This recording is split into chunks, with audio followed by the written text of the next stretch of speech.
the Bible. Is it hard to understand? When it comes to reading the Bible, the first thing that comes to mind is the fact that this is the Word of God.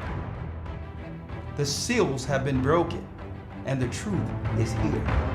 And when we go throughout the Scripture, And the truth is here.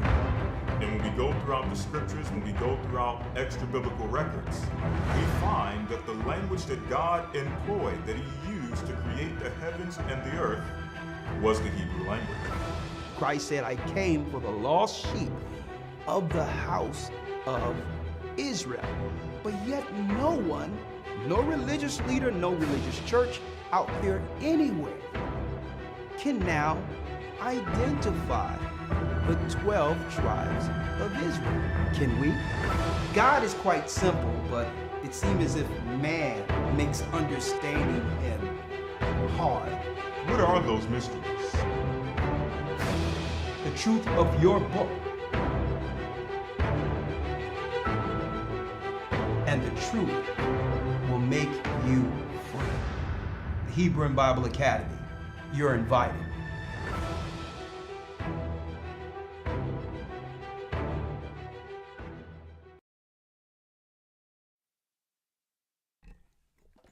Come on in, come on in. Let's go. All praises be to the Most High. Hit that like button. Let's go.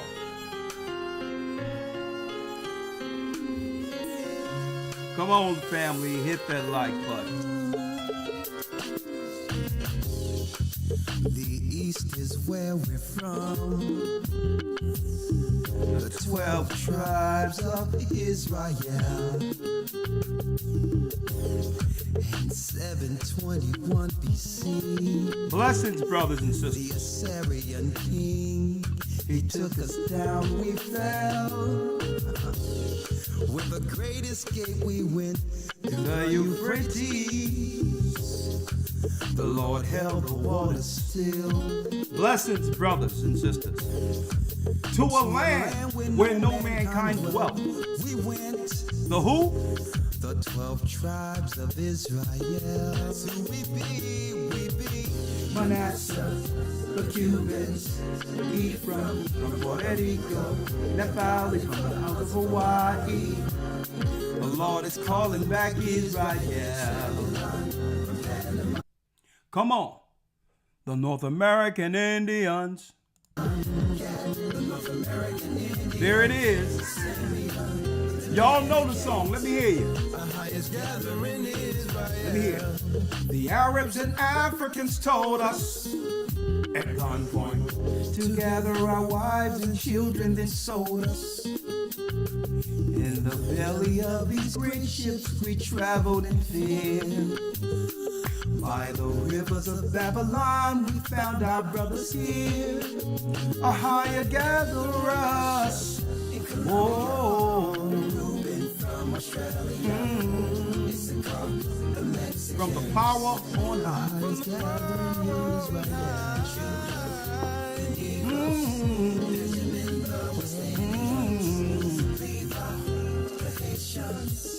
Our highest gathering Israel. Oh, come on.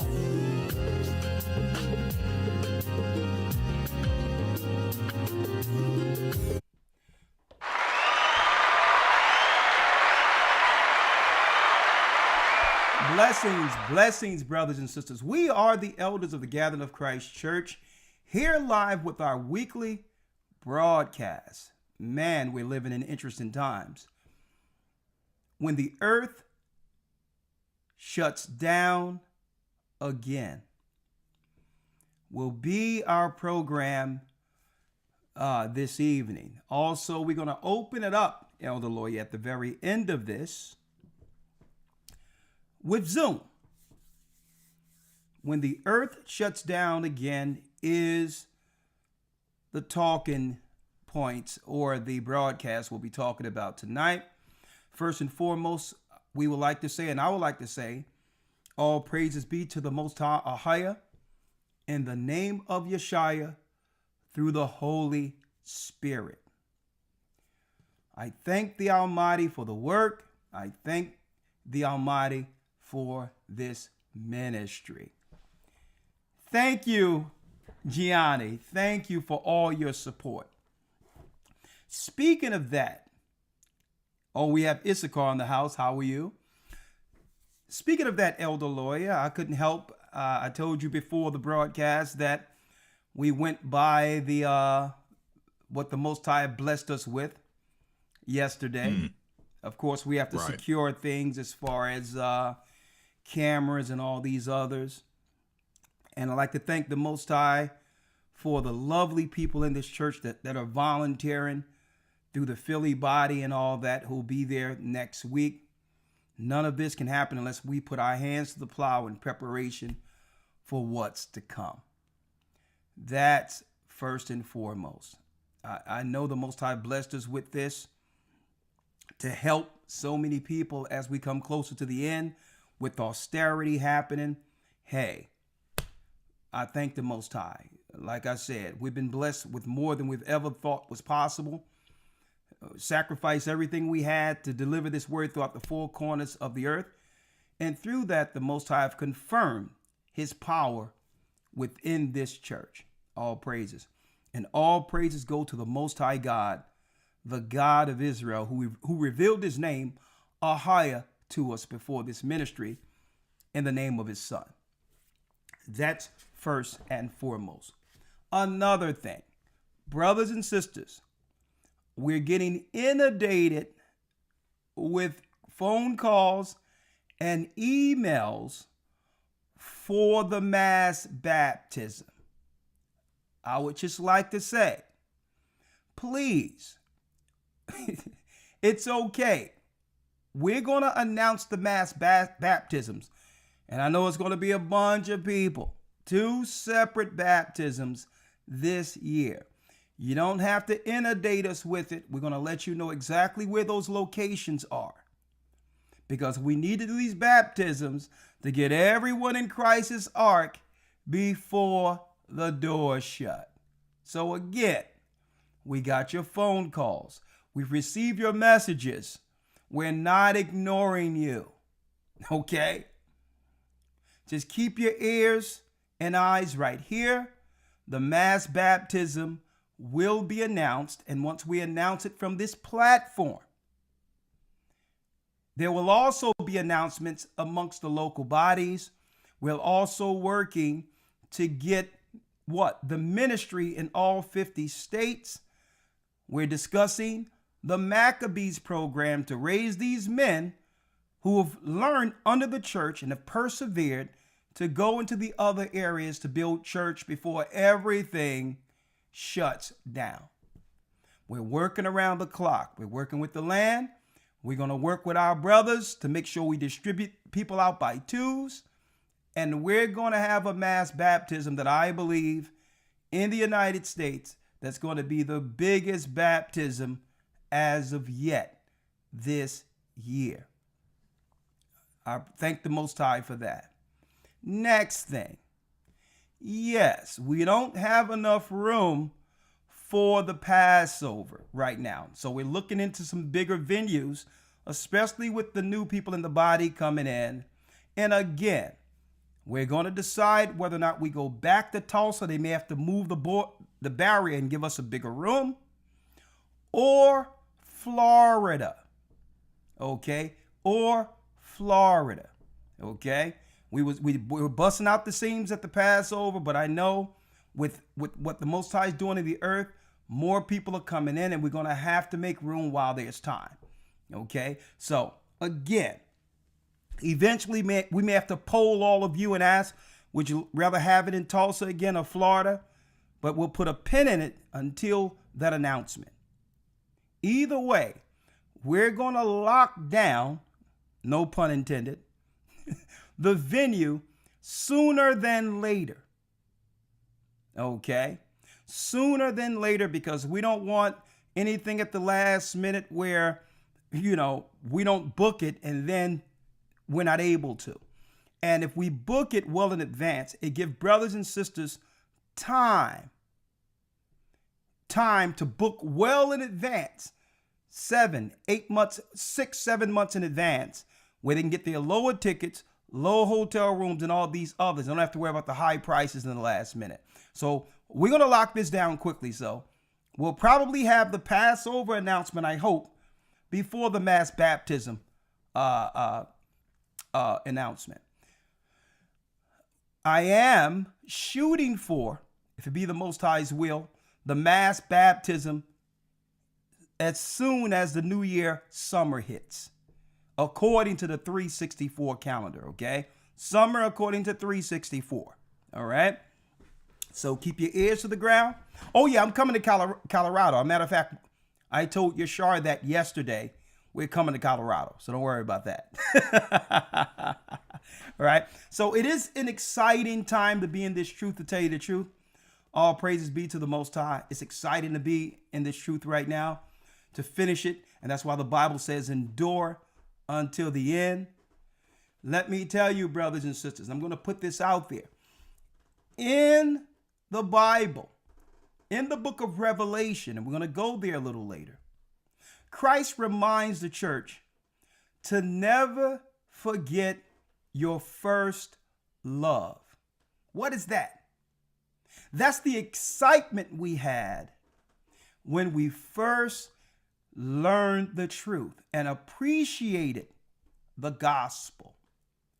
Satan seeks to what? Extinguish that particular spirit, to frustrate or put weight on people so that what? We tend not to appreciate what the Most High have given when it comes to bringing forth the truth and allowing us to see the truth in a world filled with darkness. Christ told the church, never forget your first love. Satan is going to try to frustrate it. Always hold to that original spirit that you receive the truth with. That's the spirit that carry us through and have us endure until the end. And I'm going to be talking about that with this. Y'all seen the avatar, when the earth shuts down. Okay? It's going to be that spirit that brings us through. The spirit of darkness, the spirit of variance, the spirit of frustration. No one can make it with that spirit in them. Okay? It's impossible. So we must always go back to appreciate when the Most High gave us this truth, and that allow us to endure through dark moments. At the end of the day, those in Christ are going to need one another. We're going to need each other. Okay? So again, we need to check ourselves and make sure that no dark spirit have come over us. All right? So that we can endure as a body together until our Lord and Savior returns. Now, real quick, before jumping into things, I would be amiss if I didn't announce the fact that we are in week 3 of your Hebrew and Bible Academy.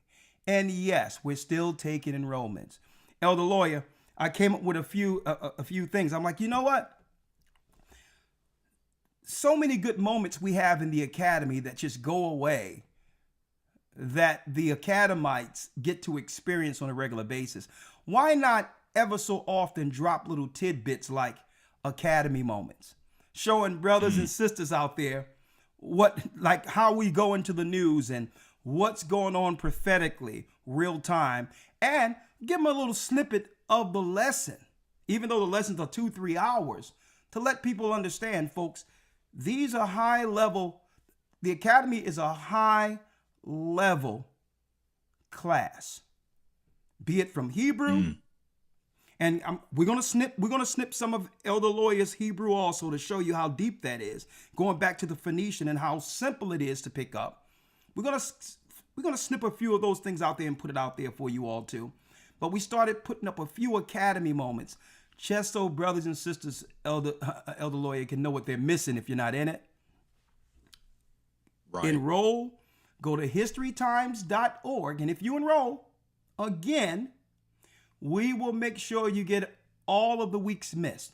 We're going into week 3 this coming Sunday. Okay?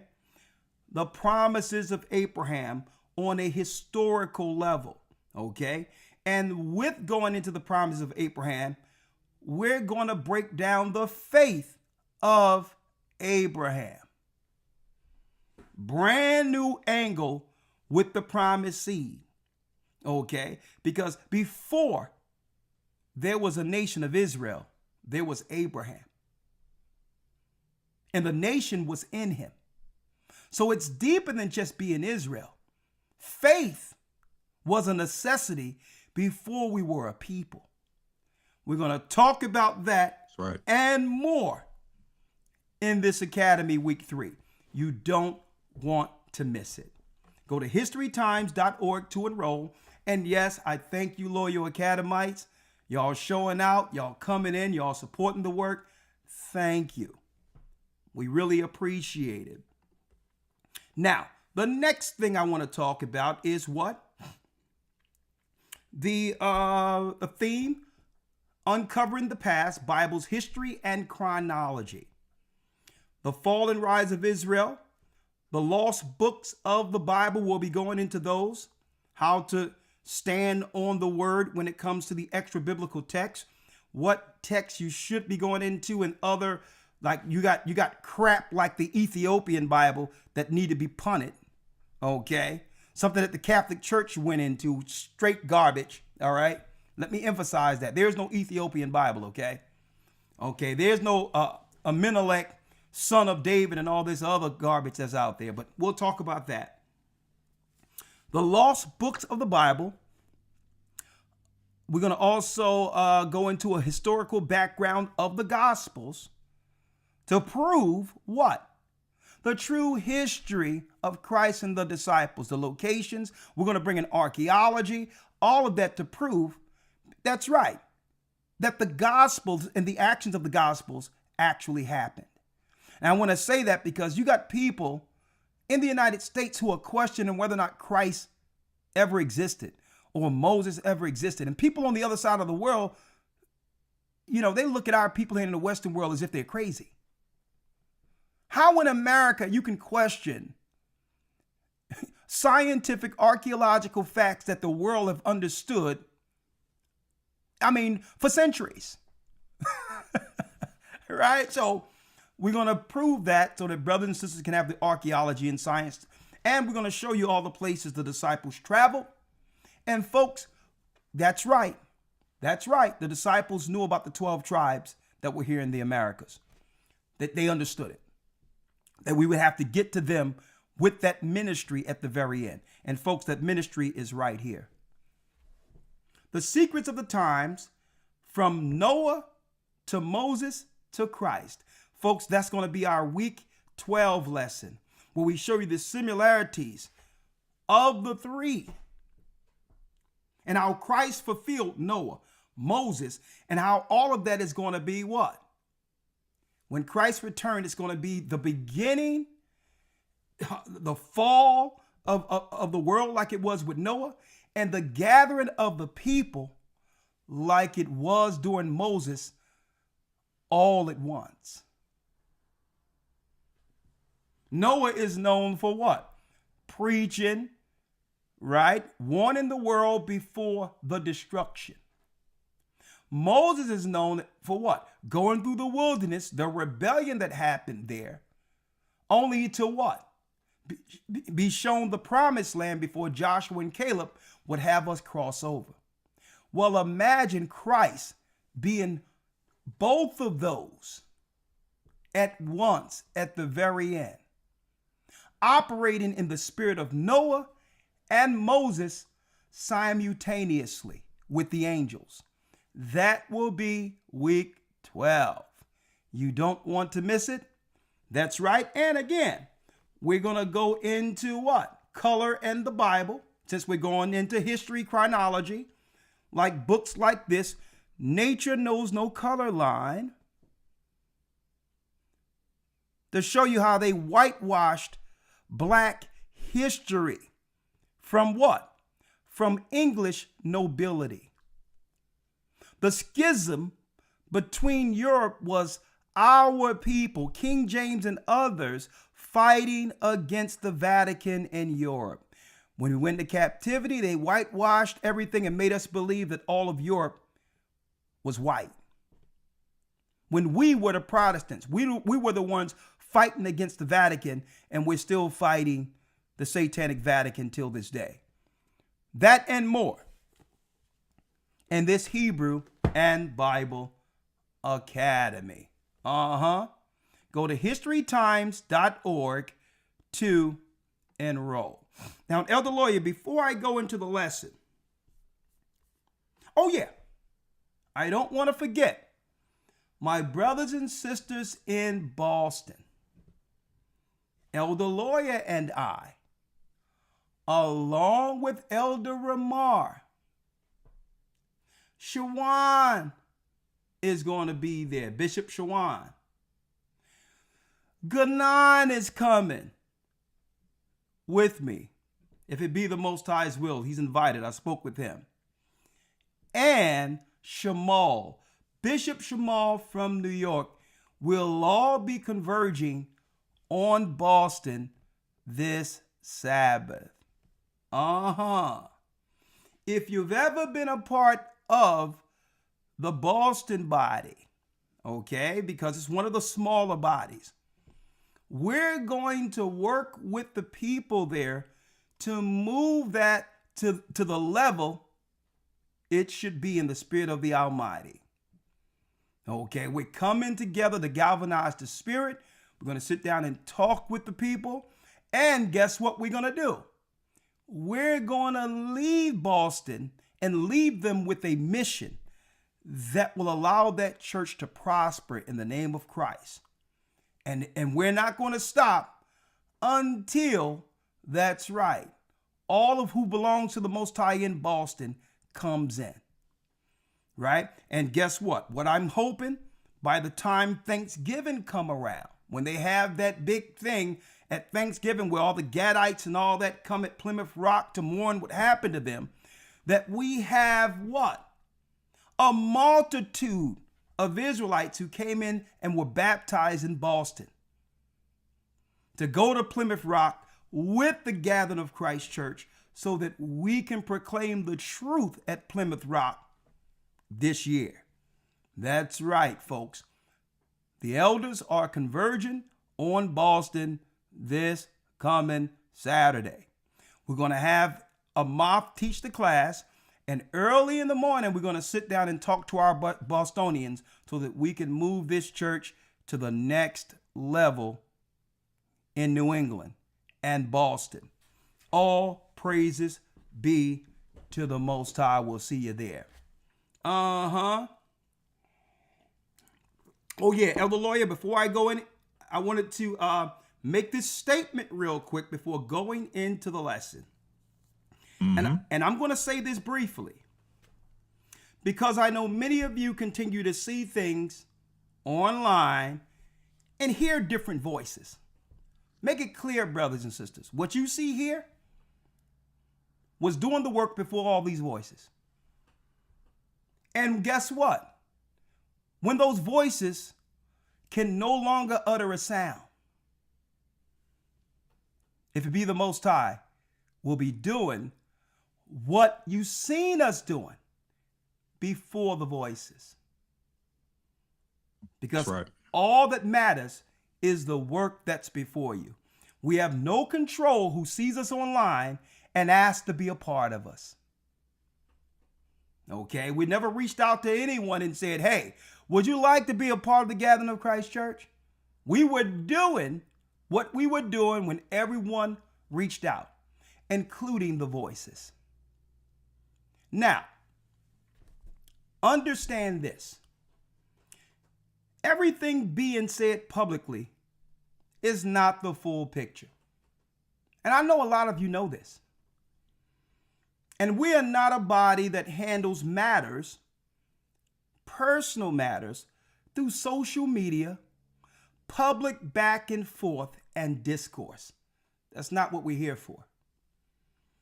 Also understand, when you come to this channel here, and watch what you see tonight. It's about learning. It's about connecting.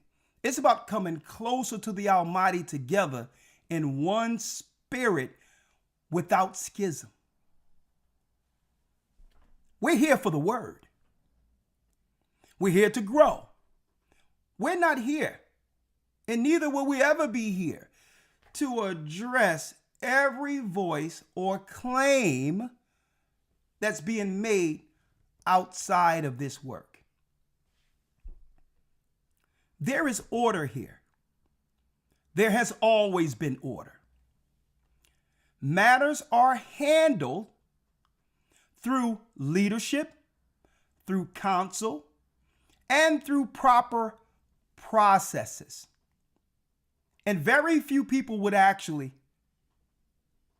tell you this. We don't do things in front of the world.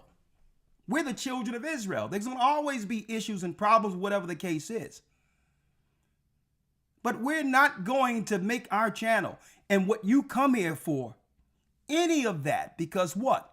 We are people going through healing, and there's a lot of issues that people come out of the world with that must stay amongst what? Help them heal privately without it being some stuff online. We don't deal like that. We don't deal like that in front of the world. We don't do that. And anyone in the Spirit of Christ wouldn't do that either. See? There's rules according to God. And that's how you know whether or not someone is in the Spirit of Christ or not. Ask yourself, would Christ do that? Would Christ say that? Listen to this. Don't let people out there with vain repetition be a stumbling block to you. Is their works building up, bringing the body to Christ, or is it tearing down? That's up to you to understand. Don't let repetition become truth in your mind, because they'll say it over and over again, but it's Satan poisoning you. We are not moved here by the noise. Elder Loya and I and those, Ramar and others, have been here from the beginning. We seen the noise come and we seen it go. But what stays constant? The gospel. The Bible. And all the noise and all these others, it comes to nothing because it isn't fruitful. That's what you have to understand. Keep your eyes peeled and understand that a lot of this stuff can be a stumbling block to your advancement and cohesiveness with Christ's body. The only thing we can do is put it out there to say, hey, if I was you, I wouldn't take in any dark spirit that's being delivered from others. It's not healthy. If no one did anything to you that you can see, and you take on a dark spirit from someone else, you can't blame us for it if we didn't do anything to you. Okay? Think about that. What's been built here, this church, is structure, accountability, and responsibility. And that has never changed.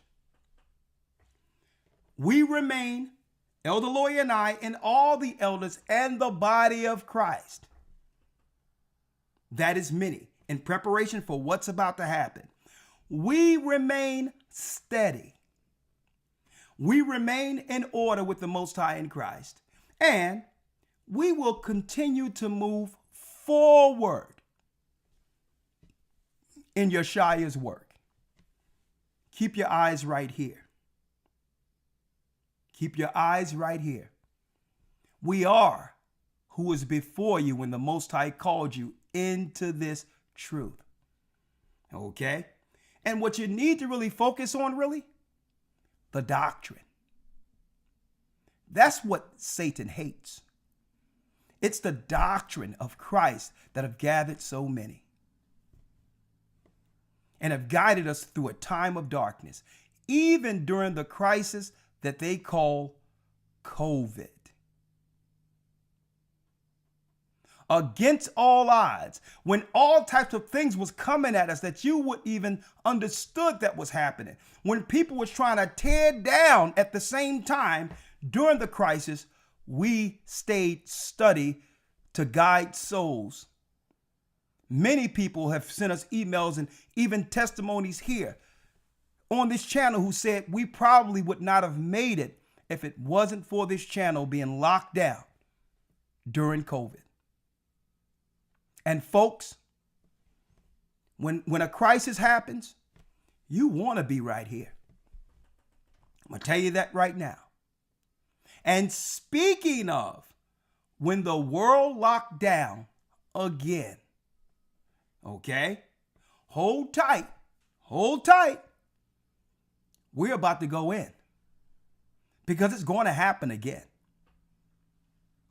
It's going to happen again. Don't let anyone try to dissuade you, frustrate you from what this is. Endure. We'll be right back.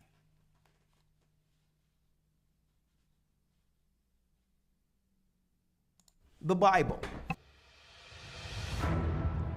Is it hard to understand? When it comes to reading the Bible, the first thing that comes to mind is the fact that this is the Word of God. The seals have been broken, and the truth is here. And when we go throughout the scriptures, when we go throughout extra biblical records, we find that the language that God employed, that He used to create the heavens and the earth, was the Hebrew language. Christ said, I came for the lost sheep of the house of Israel. But yet no one, no religious leader, no religious church out there anywhere can now identify the 12 tribes of Israel. Can we? God is quite simple, but it seems as if man makes understanding Him hard. What are those mysteries? The truth of your book and the truth will make you free. The Hebrew and Bible Academy, you're invited. Hebrew and Bible Academy, you are invited. Man, elder lawyer, brother AC, he works behind the scenes. I don't know what I would do without him. I really care about that brother and his family.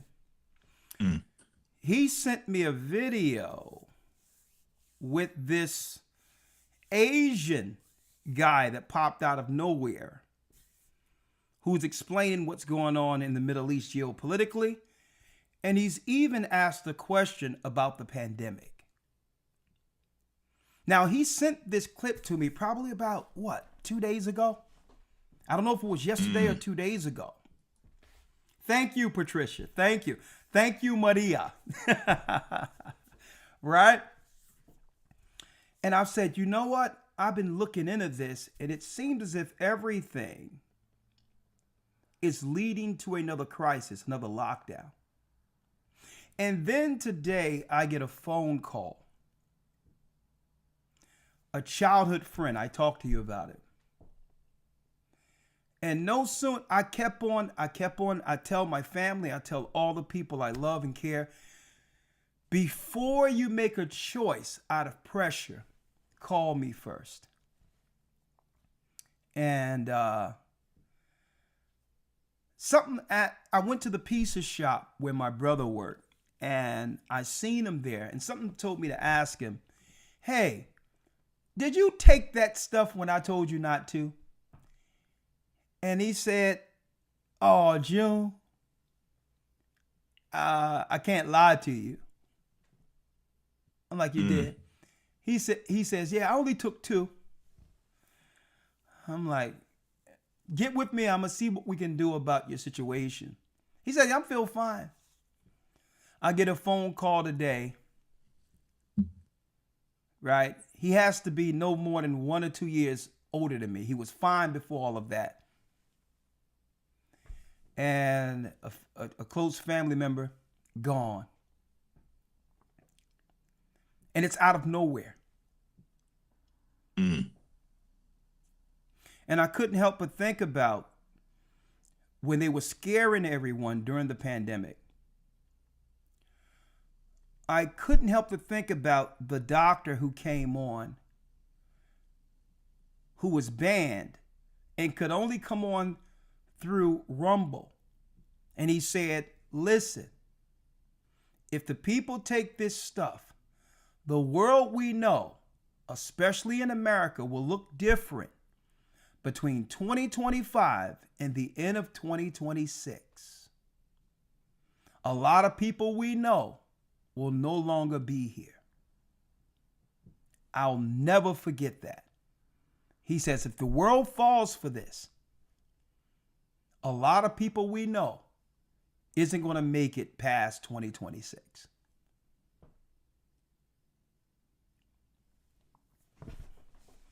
And I know the Most High has it, but you can't help but feel a certain type of way about good people, right? You're talking about friends. Since I'm talking about, you're talking about the type of people, and I'm talking about a person where not too many people I know grew up with this guy would have anything bad to say about him. He was always encouraging other people. He's always supportive of other people. And I'm like, man, you know, but I'm like, but the Lord has it. He took a lot of people before the flood. You know, and I'm like, man, a lot of this stuff could have been avoided, but it's in the hands of the Most High. You know, and that's what I wanted to talk about. Someone says it's Mike Evans. It could have been Mike Evans. And I'm seeing this all over the place. A lot of these weird diagnoses coming up. And it led me to this broadcast tonight when the earth shuts down again.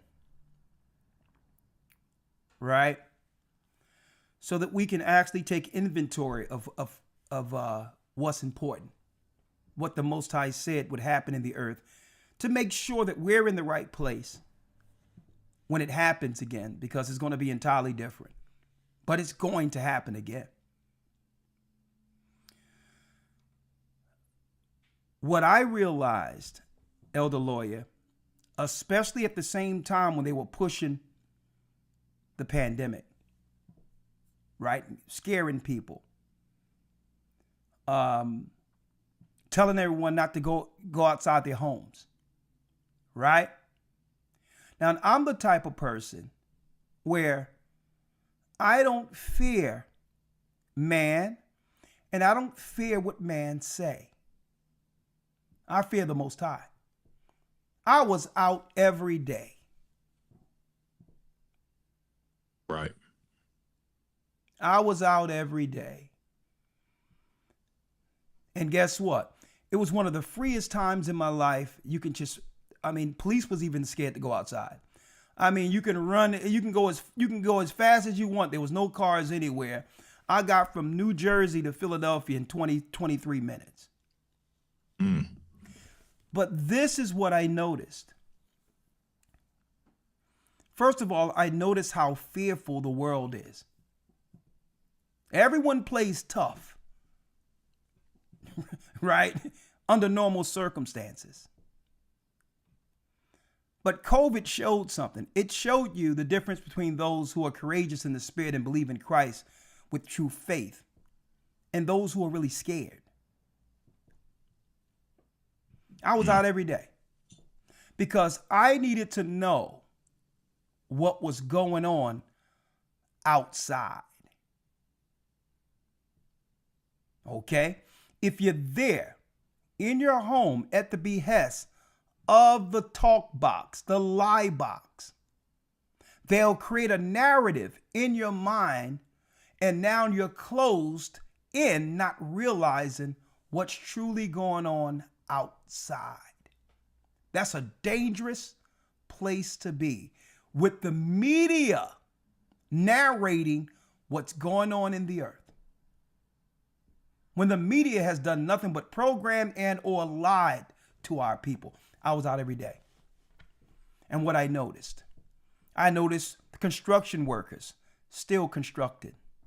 I noticed cameras being changed on certain intersections. I'm like, oh, so COVID don't mess with those doing all this, huh?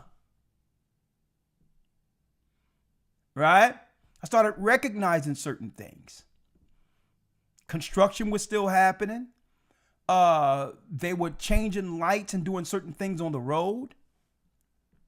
So right there, that told me, okay, if they're building buildings, that means life is going to continue on the outside of this scare. That's number one. Number two, I noticed that when you walk into a corporate building, Elder Lawyer, everyone had to stay 6 feet apart. I'm like, why couldn't it be 7 feet or 8 feet? What is this magical 6 feet thing? All over the earth. Guess what? Guess what the angels were seeing, looking down on ignorant man, scared in this world. The angels were seeing what was marked in the earth from the heavenly realm. 6, 6, 6, 6, 6, 6, 6, 6, 6. The mark of a man. The mark of Satan.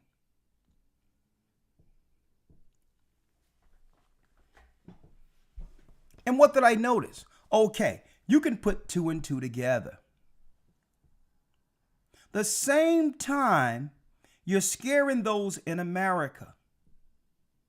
You mean to tell me you care about a pandemic and a disease happening, at the same time you're letting illegals come over the border unchecked? That just didn't make any sense, Elder.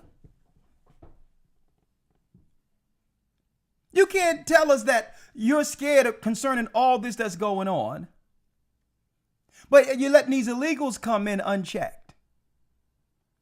So I knew that this was warfare against the people in America. Psychological and biological. That's what I believed at that time.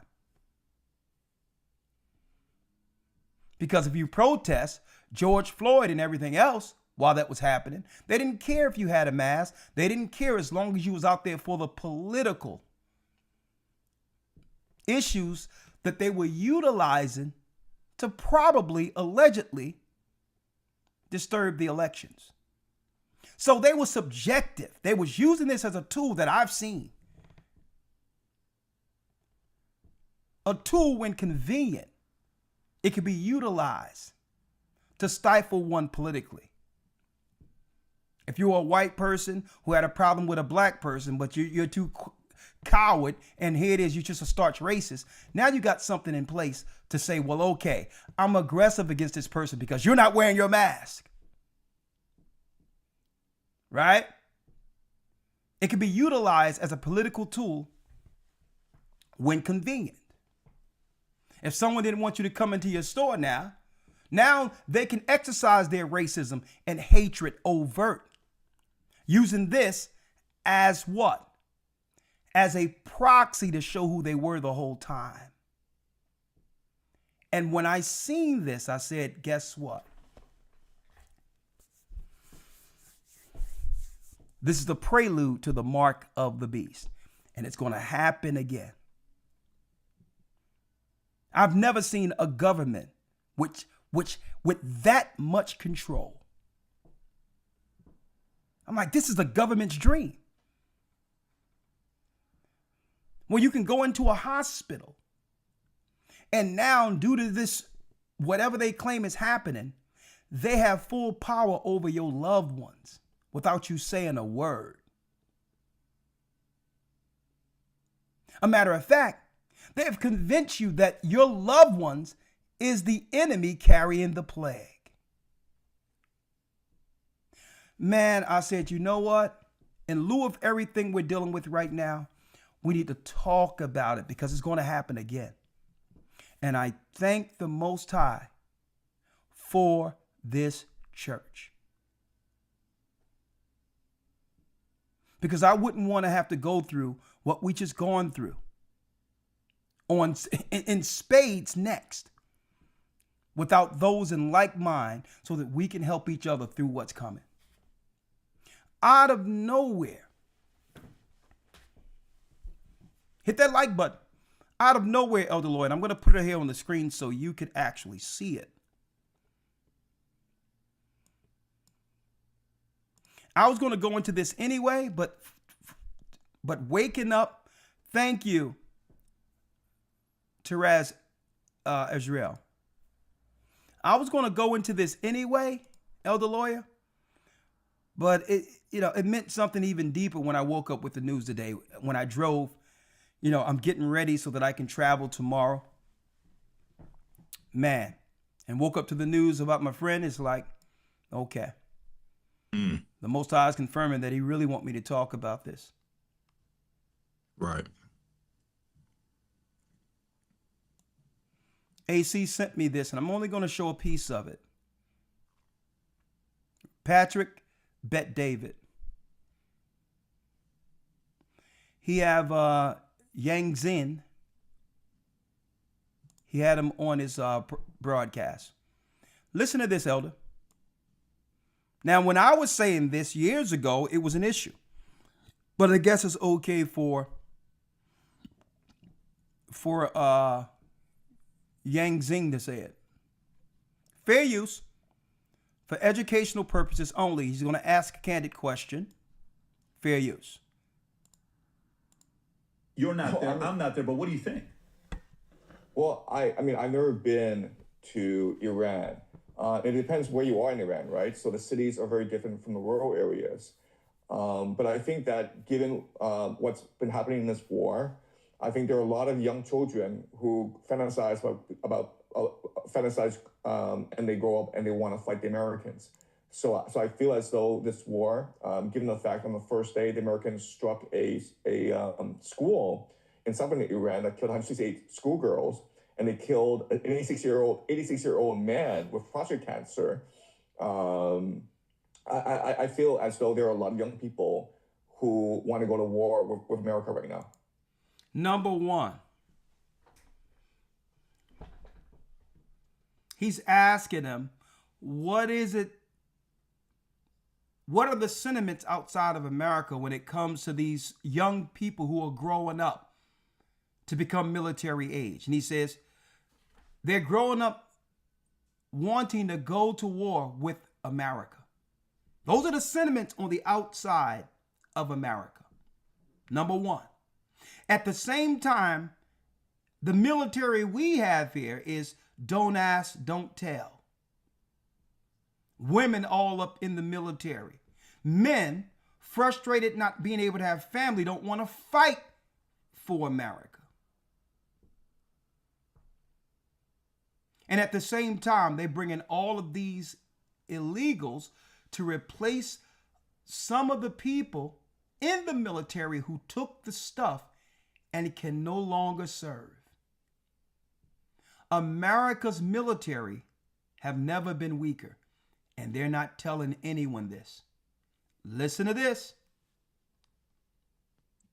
You don't mind a quick precept on that? You got a precept on it? Yes, sir. Real quick. You can break it down. Okay, let's get it. Psalms 137, 8 through 9. Psalms, let me grab it.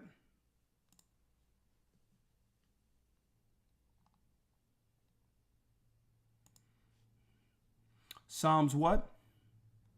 137, 8 through 9.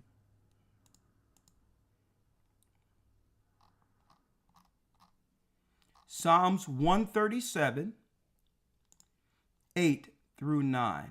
Yes, sir. All right, just to show what he's saying is prophecy. Psalms 137 verse 8 says, O daughter of Babylon, who are to be destroyed.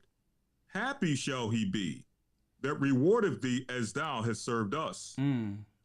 Happy shall he be that taketh and dasheth thy little ones against the stones. That's prophecy. Where now the sentiments of the military, the young men growing up in the other countries are being raised to fulfill this prophecy.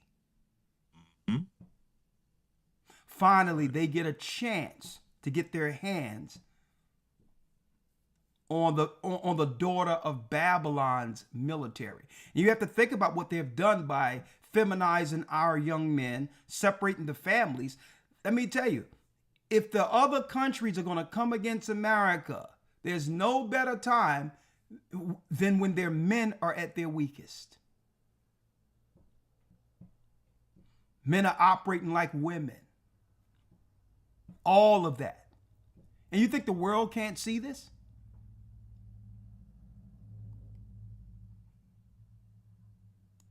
How vulnerable America has become?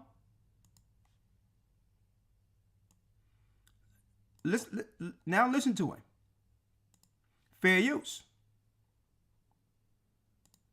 I agree with where I'm going to be a hero one day, and you're seeing in some videos with mothers celebrating. He says, one day you'll see even in some videos with mothers celebrating that their sons gave their lives. It's like, my son's a hero. He did the right thing. It's a very different way of thinking about what happens there.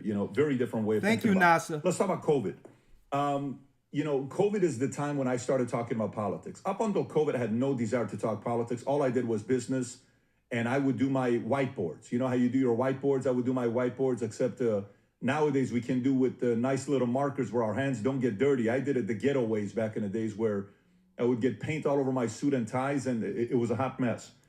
He says, let's talk about COVID. See, a lot of people having short memories forget the mindset that they were in during this particular time when the whole earth shut down.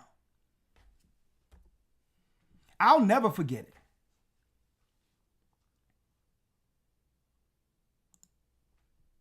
I'll never forget it.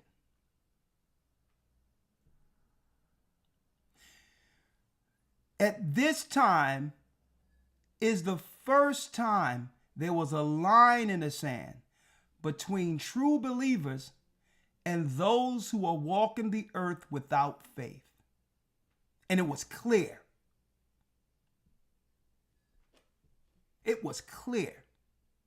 It's easy to act like you got faith when life is going on as normal.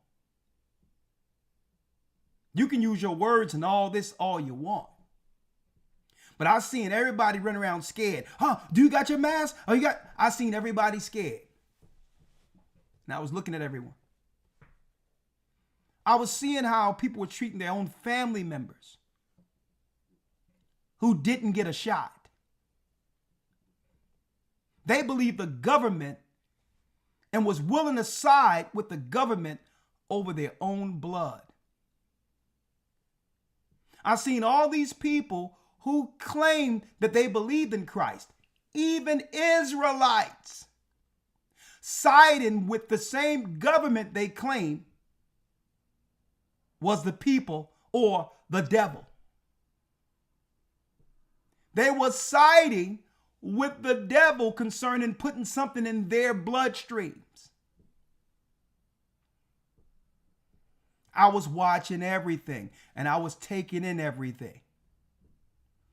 And in my mind, I told Lawyer, I told others, hey, I know how I'm going to have to deal with this person when the mark of the beast goes down. Everyone is showing us. Or that person. Doesn't matter how close they are to you. And what I wasn't going to do is let anyone on earth panic me regardless of what they thought. Here's my opportunity in the earth to show that I got full faith in the God who called me to do a work in this earth. Here's my opportunity. Not to just say I believe in the Most High, but I stand with the Most High. And I stand in the faith of his son Christ. And I don't care what the world say, I'm standing 10 toes down on it. Now what? I'm going to drive through this country like nothing is going on. I'm going to operate as normal while the whole world goes crazy, because guess what? I truly know that the Most High have given us and have given me the truth. And if I have to die standing on truth, guess what? Hey, it's my time. But I'm not going to waver. I'm not going to waver in a time of crisis, because people are going to know whether or not I truly believed. And it's the strength of leaders through tough times that strengthen the people to get through those times. I didn't care if someone was a nurse, what they thought. I didn't care whether or not there was a doctor, what they thought. I had people tell me, who do you think you are? You just reading the Bible. Who do you think you are?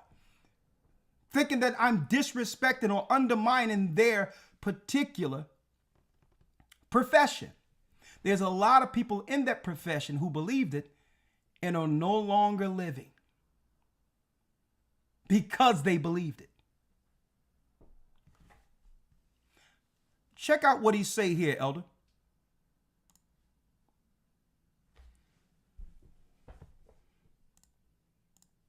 But during COVID, story comes out. It came out from the Wuhan lab. No, it came from the wet market. No, China had nothing to do with it. Yes, China had to do with it. Nancy Pelosi goes to Chinatown. Stop being so racist. Trump's like, what are you talking about? It came from China. Fair use. Educational purposes only. This is a what? A prophecy moment.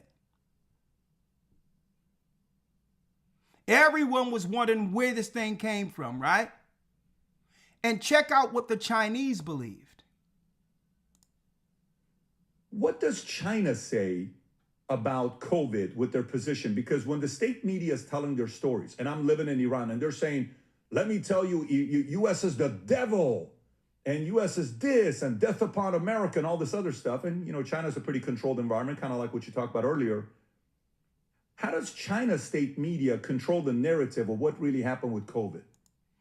Great question. Fair use. Because we were closed in with American media, which is one of the most, I would say, wackest media conglomerates in the earth. You're talking about a media that's useless compared to real media that I've experienced and have heard outside of the United States. This news is news for what they believe are dumb people. Straight up. Anyone who traveled the world realized how ridiculous. You're talking about grade school news in comparison to the rest of the world. So what was Chinese people thinking when they had everybody in America all scared to go outside? I need y'all to think about this. The most armed elder lawyer country in the world, where all the citizens have what? All the citizens have the right with the First Amendment to say what they would like, and the Second Amendment to have a weapon to back it up. I need y'all to think about that. All that tough talk and shooting targets and all that, and everyone is in the house on their knees biting their fingers. So what did China think? Great question. I'm going to play through now. Whiteboards, I would do my whiteboards, except nowadays we can do with the nice little markers where our hands don't get dirty. I did it the ghetto ways back in the days where I would get paint all over my suit and ties, and it was a hot mess. But during COVID, story comes out. It came out from the Wuhan lab. No, it came from the wet market. No, China had nothing to do with it.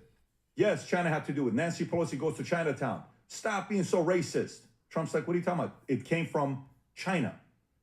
What does China say about COVID with their position? Because when the state media is telling their stories, and I'm living in Iran, and they're saying, let me tell you, U.S. is the devil, and U.S. is this, and death upon America, and all this other stuff. And, China's a pretty controlled environment, kind of like what you talked about earlier.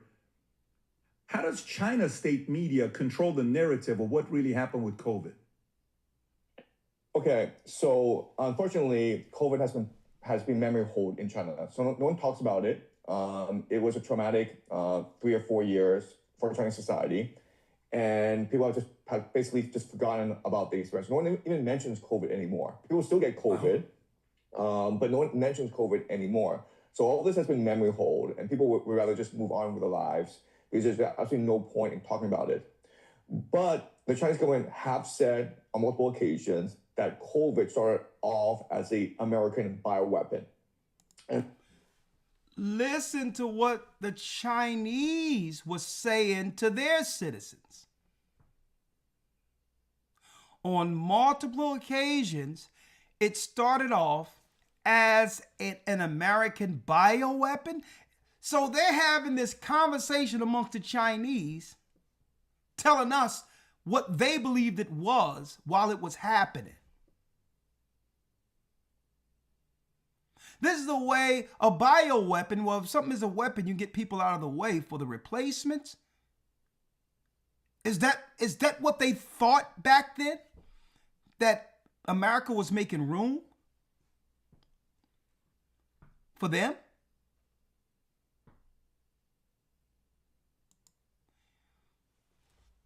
Interesting.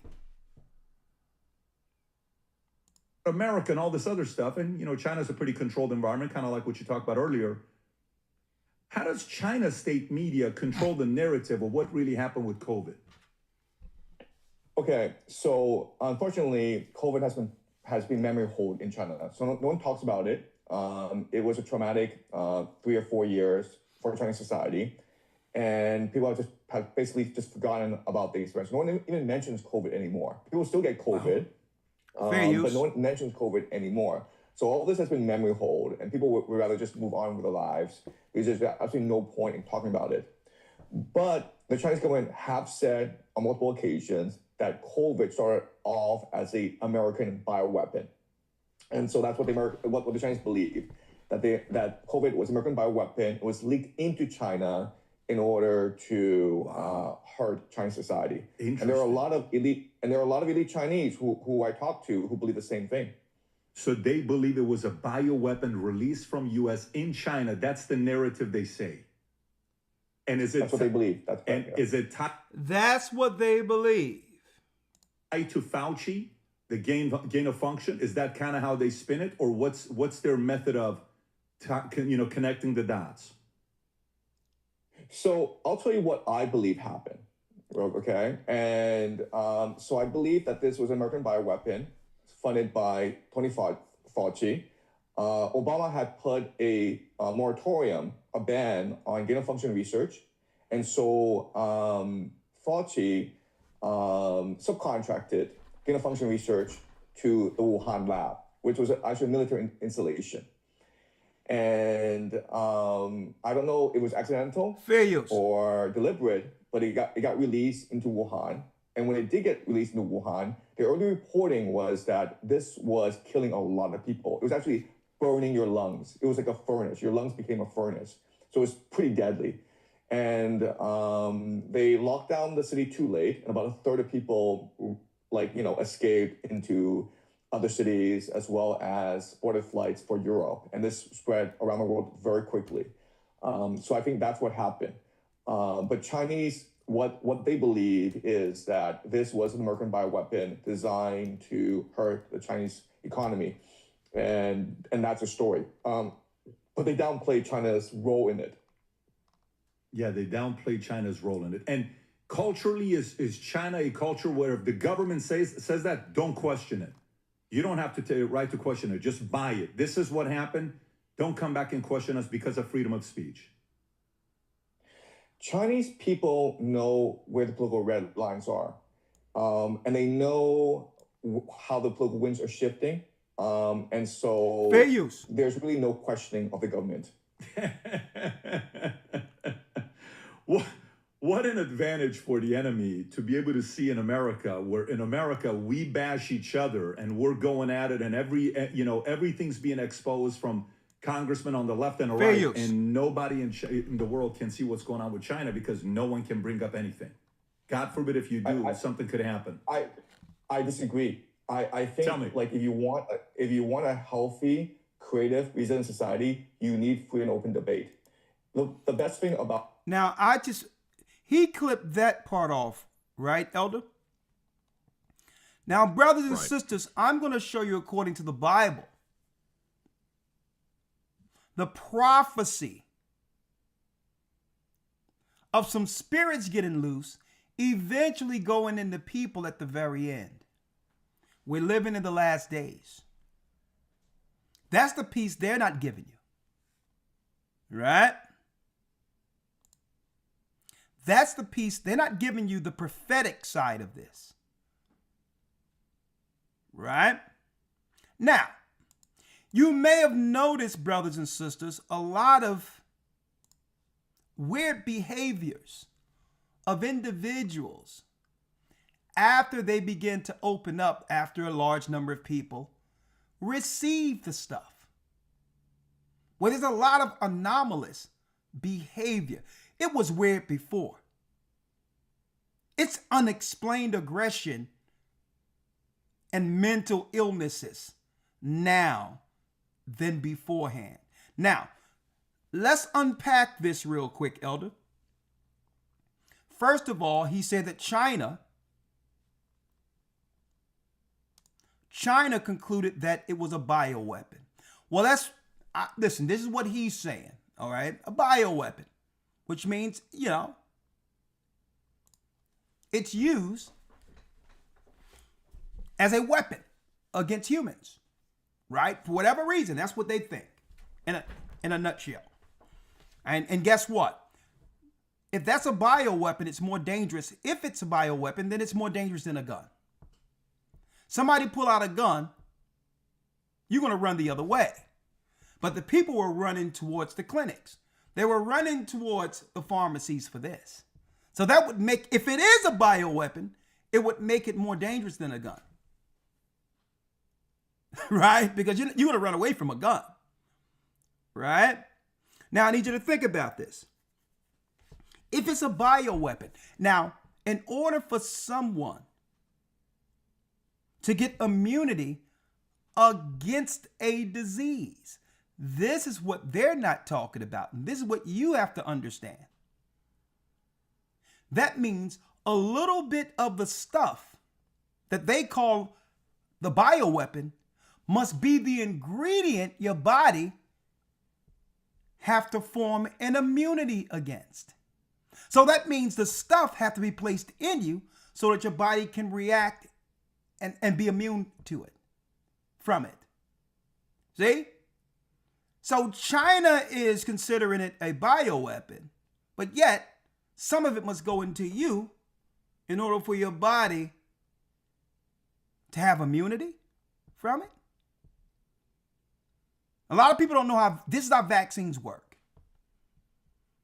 They have to give you a little bit of whatever the disease is so that your body can have a reaction and an immunity to it. Right? That's just the science. Right? That's all I can say right here, because I don't think we being Bible people connecting the dots for you all gives us the authority like other people, especially when our people are the target. Chinese people, they can say it with no recourse because they have the authority to do so. So can white people. But the last people they want to know what's really going on are our people. So I can't say as much as they can say, but I can let them speak and connect the dots biblically for you. Okay? I need y'all to look at this. Right? Now, these are just some science papers. Usually I go into stuff like this in the academy, whatever, but it's just science. You know? Especially in lieu of the news I received today. The National Library of Medicine. Now, see, what I like to do is go to this particular site around and get some insight of what the journals, of what the experts were saying while it was actually happening, right?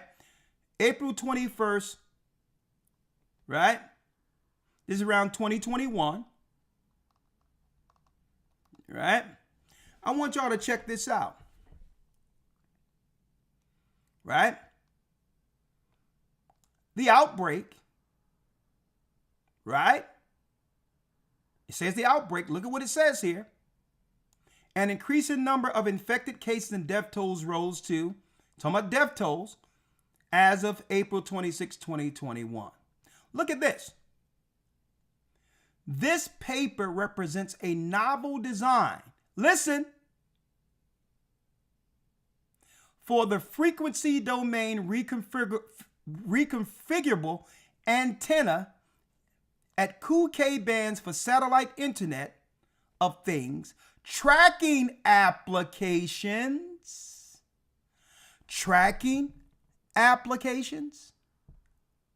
For reconfigurable antenna is proposed with the use of 4 different switch mechanisms. What are we talking about here? A reconfigurable antenna for tracking?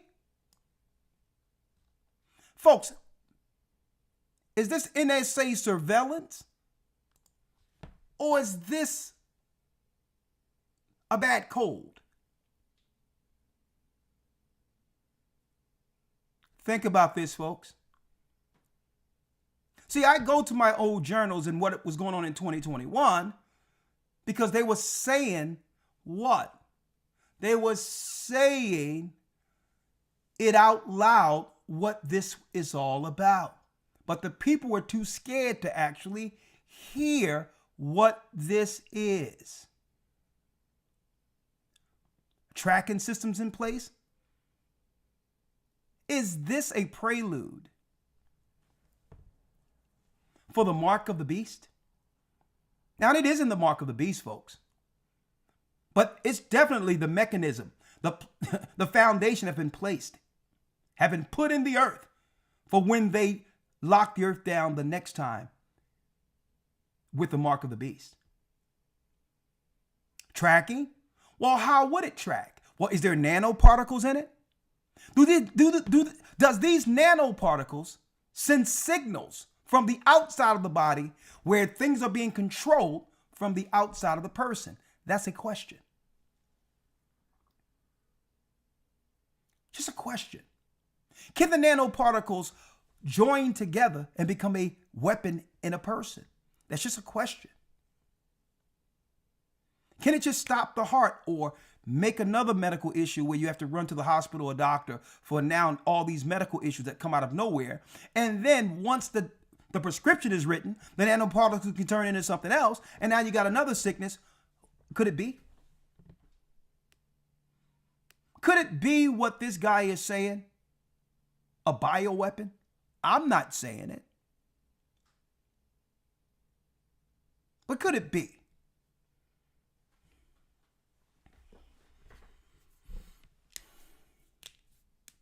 Could it be even if you turn off your location?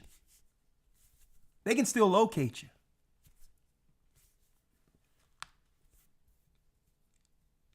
Huh? I'm just asking for a friend.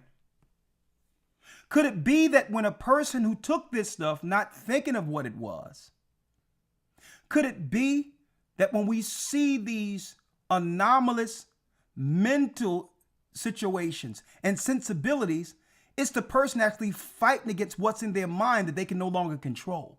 Could it be the things that you used to be able to harbor within yourself when it comes to thought? That you were able to tell yourself, well, I can think that, but I can't say it. Could it be now you're actually speaking your thoughts out loud without being able to control yourself?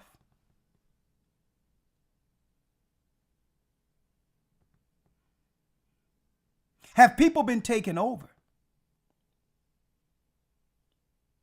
See, it's one thing, Elder Lawyer, to think a thought and control that thought, knowing that, okay, it's not the right time, or I'm tripping even thinking this. But what if there's a chemical imbalance that came with this, where now people are just saying whatever they're thinking and don't care what the fallout would be afterward? Is this high-tech demon possession?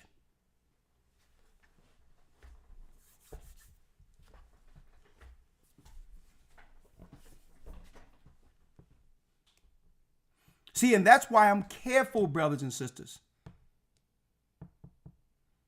A matter of fact, let me show y'all something. How do you make it through this? Elder Lawyer, before I show, according to the prophecy, what this is, because, folks, there's a lot of people who took this stuff and didn't tell anyone. And I'm telling you this, people in the truth took it. Yeah, even people in this church took it. Okay. If no other reason for some of these people to do it to prove that Elder Ricard Shiar was tripping. They don't know what they're talking about. I got to take care of my own family.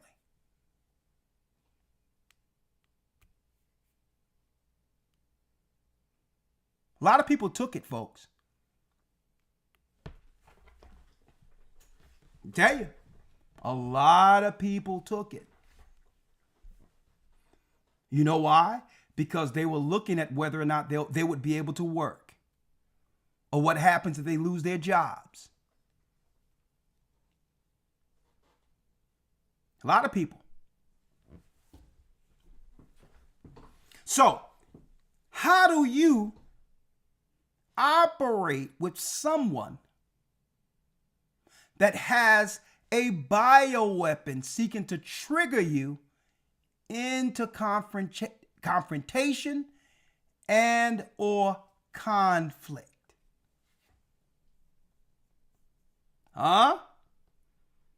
And folks, this applies whether or not people have the truth or not. Even people in the world. We must assume, especially in the world, the majority of the people that we come in contact with or interact with has taken it. Now, does that mean that everyone? Because sometimes through time, the body does what it do, and it'll shed and get rid of foreign things in the body. Well, it depends on probably how many of those things people took. But the body continually, the Most High made a beautiful thing. I mean, they still cannot create one of these. What the Most High did with the body, with the natural immune system untouched. The body seeks to rid itself of poison. Right? So, how do you navigate through this? Knowing that we're not just dealing with physical illnesses, but a lot of people who took this stuff has taken on mental illnesses. And I've seen that in the same white papers. Hold up, let me show you. Let me show you.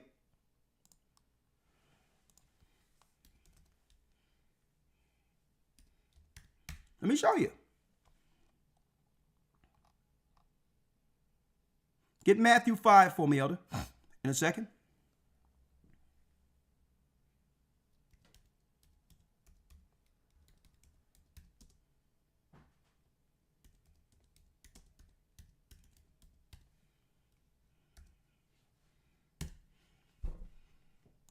Look at this. Look at this. Huh?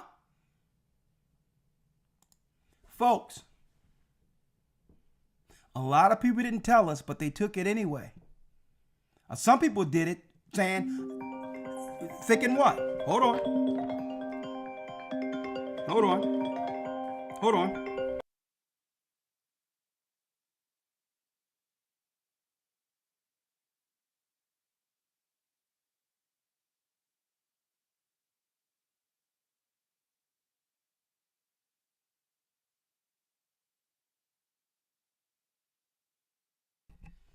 A lot of people, look at this, Elder. Look at what we have here.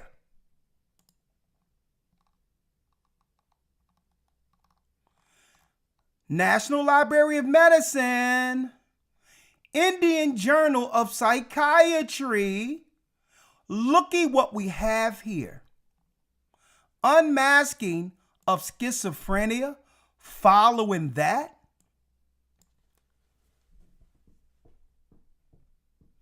You mean to tell me I'm scared based on someone else who may have something, and I go to the pharmacy or whatever the case is to protect myself, I pick up a case of schizophrenia?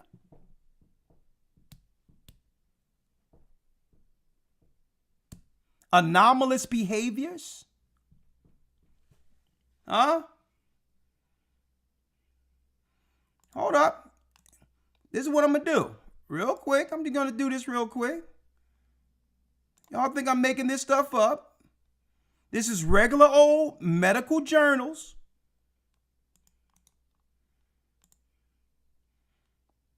Now you got a bunch of crazy people running around, operating out of the spirit, and you don't even know. They probably don't know that they're acting out because something is in them.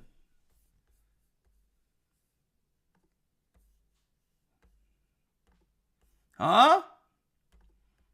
Yep. There it is. Regular old journal. That means people from India and others who come over to the United States who read these journals know that a lot of what they're dealing with our people, with these mental illnesses, have come through something prophetic.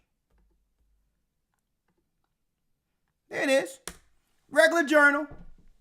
Y'all can copy it and paste it yourself. Another reason why I keep on telling y'all folks, don't let people dissuade y'all. Get in that academy. I'm telling y'all now. Because these are the things. You're wondering why we're seeing a lot of crazy, aggressive spirits, things that don't make any sense. That's why we don't react to everything that's out there. A lot of these people, that's right, folks. They can't even control what they say and what they think. And guess what? The demons are going to try to attack the work.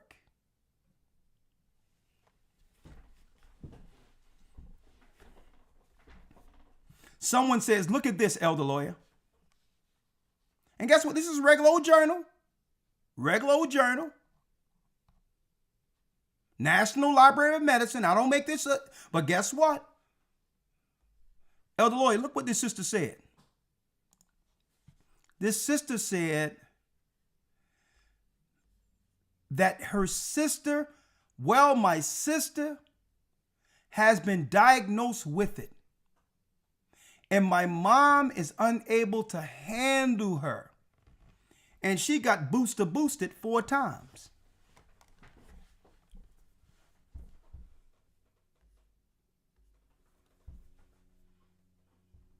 Huh?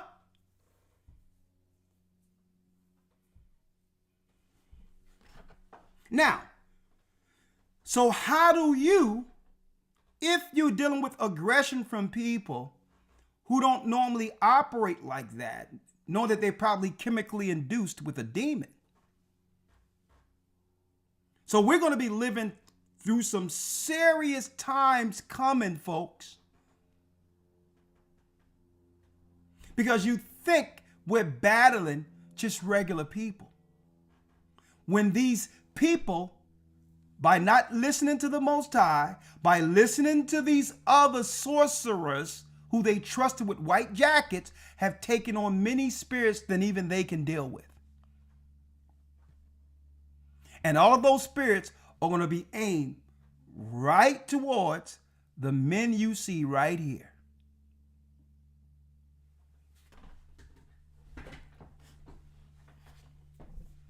See? And this is how they'll work.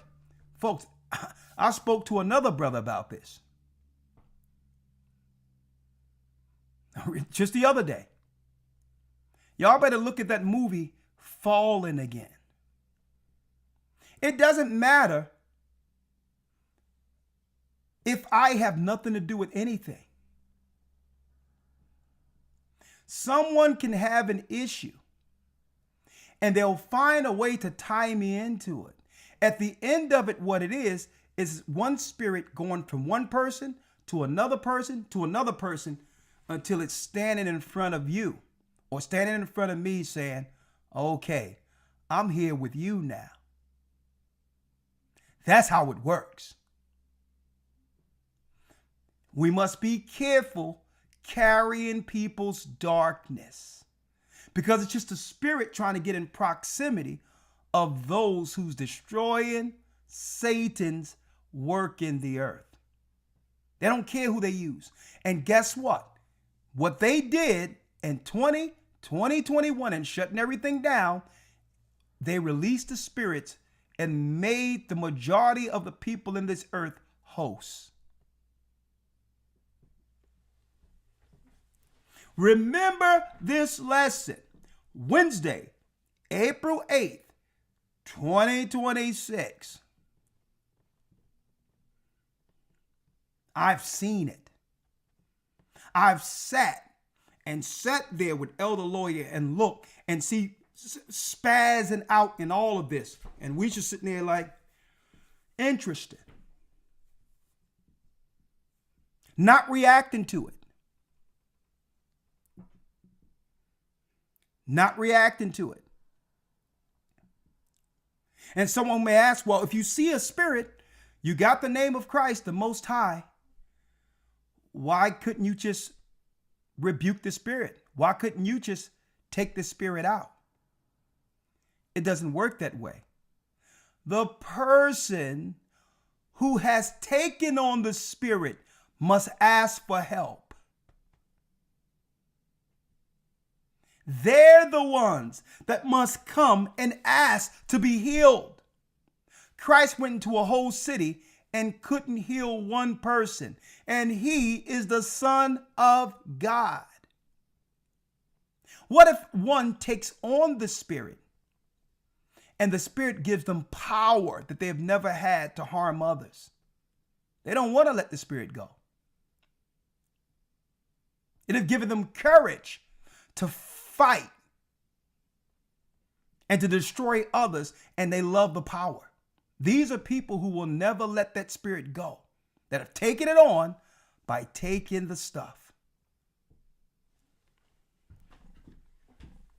Thank you, Pat Cole. Folks, this is what we're up against. I see it.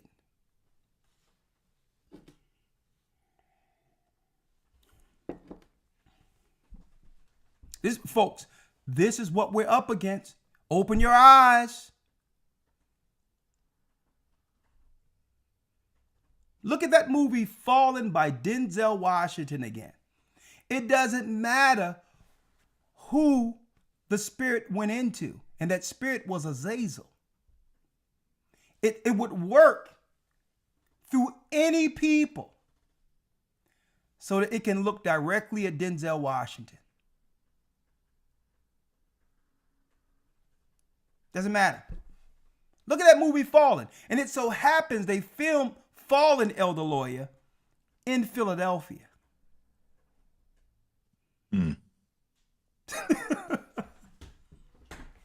So I'm going to tell you, I've seen it. I've sat in that. I'm like, what do that have to do with me? It could be through another person, and they'll be like, no, we got to stop him.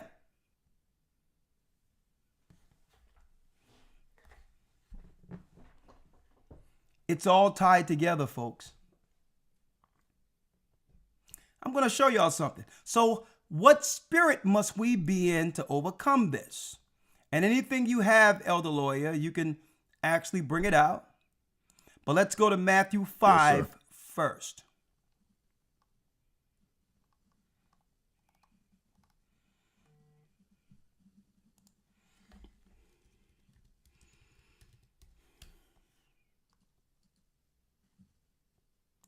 Right?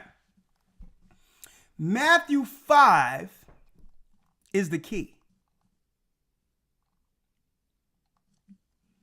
Right?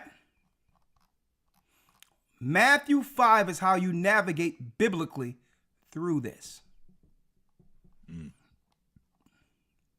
If not, you break the spiritual law and Christ's hedge leaves you. Here is the spiritual warfare that must get us through this. Right?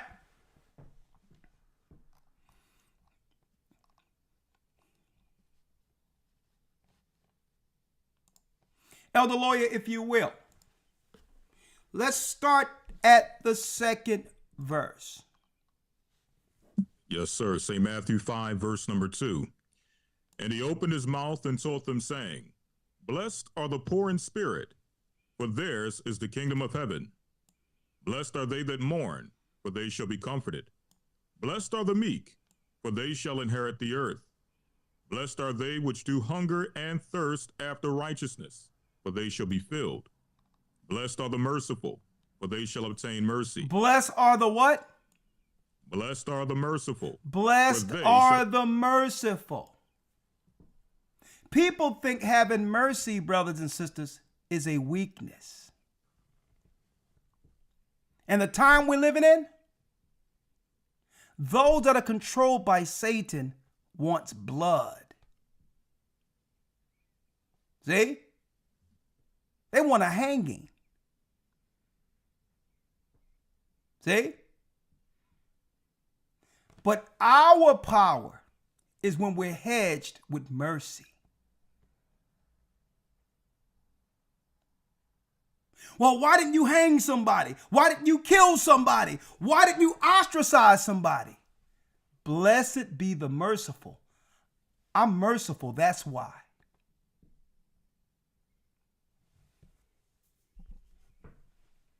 Now what? I'm protected by Christ.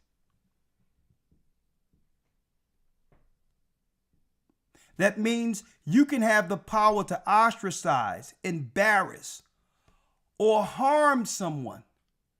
And guess what? Before the world, be justified. But you choose mercy. Because all of the spirits that was released as in these people, they want death. They want to see harm. Our hedge is mercy. People can say, I hate you. I want you done. And we respond back with what? Mercy. Because if we respond in kind like them, guess what? The spirit that's looking through their eyes to destroy us moves out of them and we become the host. See how it works? It moves from one person to the next. It could be through social media. It could be a person in California who speaks to someone in Jersey or someone overseas. And now the spirit is moving until it's sitting in front of me and Lawyer. See? And if we don't use mercy, the spirit is like, okay, see if you can get rid of me. I'm in you now.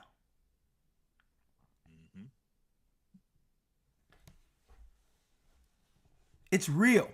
We're going to show you what's been released in this earth under what they call COVID.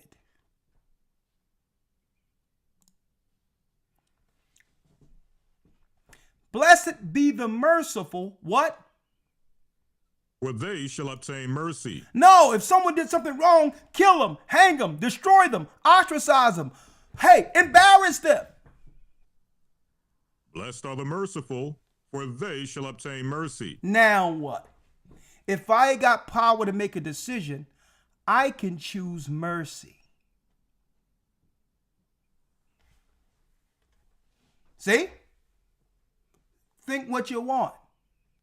But that's what my Lord and Savior gave me the power to do. And no one can judge through another person unless you've been given that authority. Well, if I was him, I would have did this. But you're not him.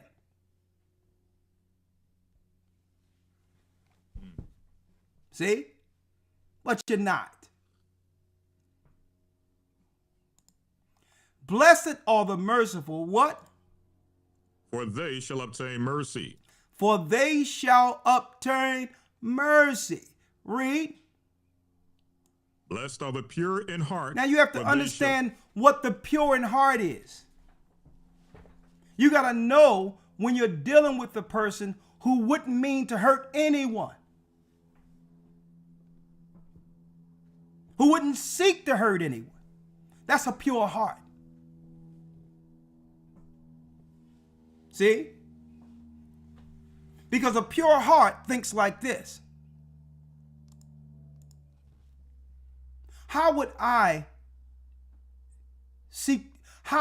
would have seeked to actually been judged if it was me? If it was me in the wrong, or if I did something wrong, what would be the proper thing for me?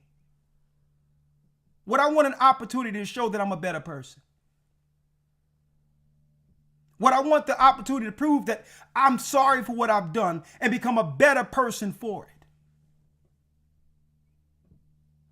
See? That's a pure heart.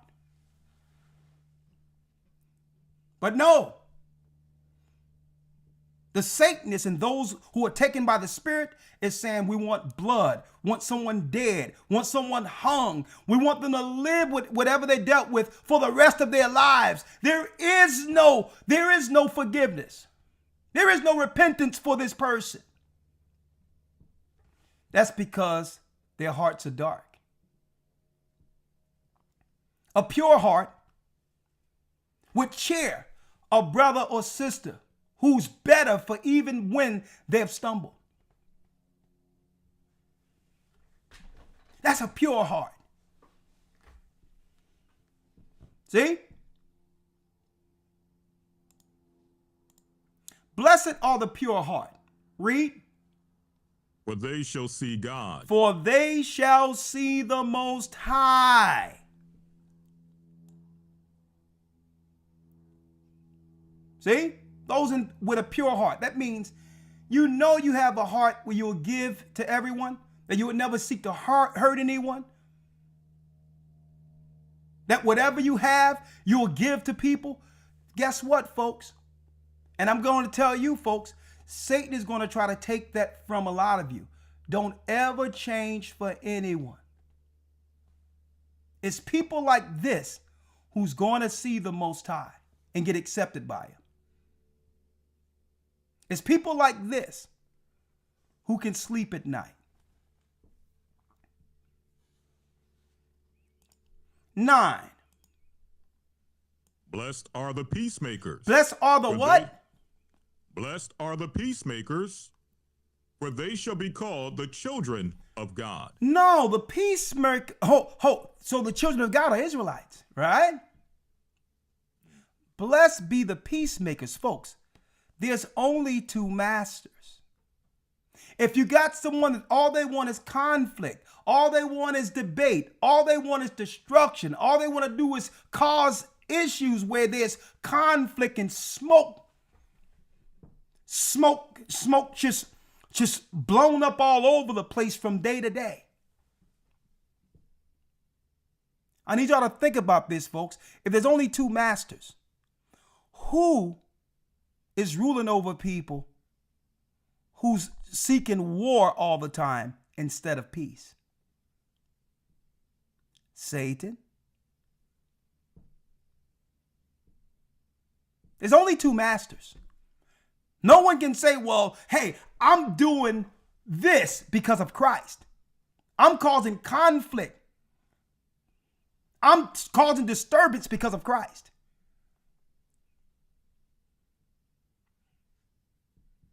Here is how we get through with people who have already been taken. They need conflict so that the Spirit can leave them and go into a new host. Why they need a new person? They've already taken that person. The spirit, the demon, already had a victory. It don't have to worry about that person who's bound anymore. It's seeking to go into someone else. How do you not allow it in you? This ain't my fight. I want peace. No, you stay over there and fight. No. Because blessed are the peacemakers. Read. For they shall be called the children of God. Look at that. So these demons can look behind other people's eyes all day long. They're not getting in me.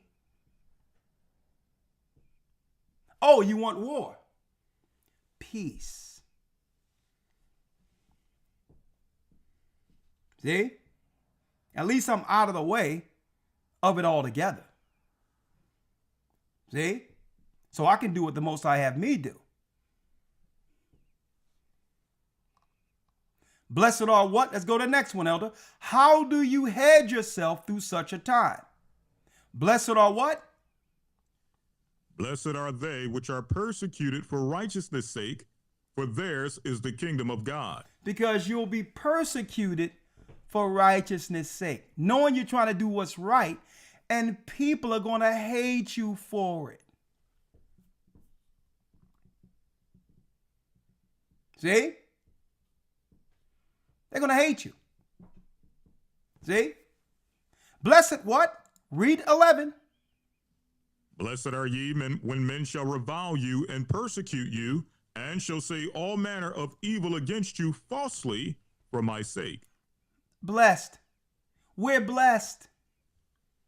We are blessed because everything Christ said would happen is happening. And guess what? We're blessed for it.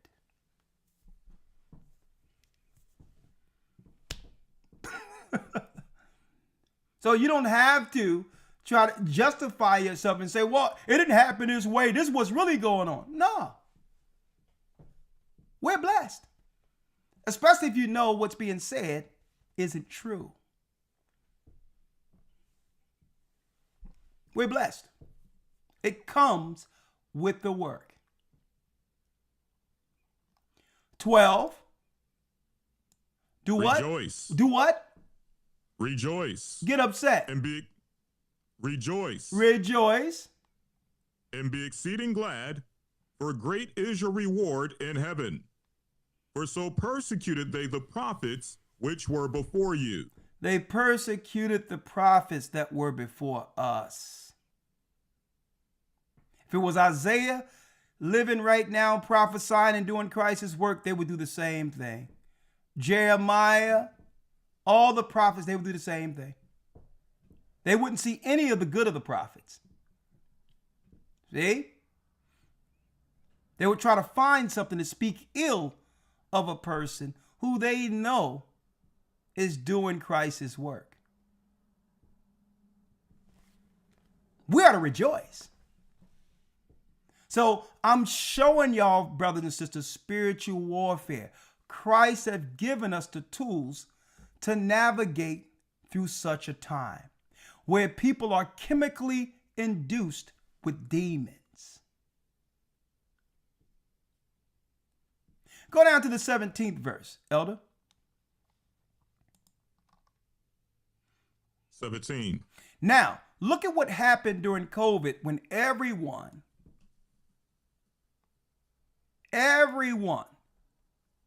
individual who was under the spell couldn't trust anyone, even the people in their family, but they trusted the government who was speaking through channel 666.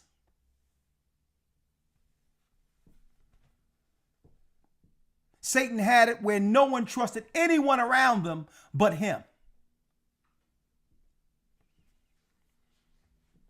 You know, Christ was looking down, the angel looking down and saying, let's see my light in the earth, those who ain't going for any of this.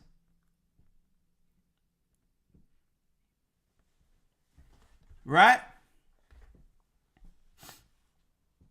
Matthew 5:17. Let's read it. Think not that I am come to destroy the law or the prophets. I am not come to destroy, but to fulfill. For verily I say unto you, till heaven and earth pass, one jot or one tittle shall in no wise pass from the law, till all be fulfilled. Wherefore whosoever therefore shall break one of these least commandments and shall teach men so, he shall be called the least in the kingdom of heaven. So the law of the Most High stands. It stands. You can't have a doctrine and teach that the law is done away with. But vengeance is the Lord's. And judgment, the overall judgment, lies with Christ. Read. Hold up. Whosoever therefore hold up. Here's some sweet stuff here. The same shall be called the great in the kingdom of heaven. 20, our righteousness must do what? Read it. For I say unto you, that except your righteousness shall exceed the righteousness of the scribes and Pharisees. Look at that. Our righteousness must exceed the righteousness of the Pharisees and the scribes. The scribes and the Pharisees killed Christ and felt justified in doing so. They called him a sorcerer, folks. They called him an offender of Moses' law. They was accusing him. And Christ says, unless our righteousness exceeds theirs, you shall what? Ye shall in no case enter into the kingdom of heaven. We cannot get into the kingdom of heaven judging like Pharisees. See? I'm showing you how to hedge yourself through these times. You cannot, what? Minimize yourselves under the scope of Pharisees. A lot of people don't understand how the Pharisees operated. These hypocrites walked around with the phylactery on their chest looking for somebody who have done wrong so that they can now read the law to show that they're better than these people when they were just as worse, if not worse than those people.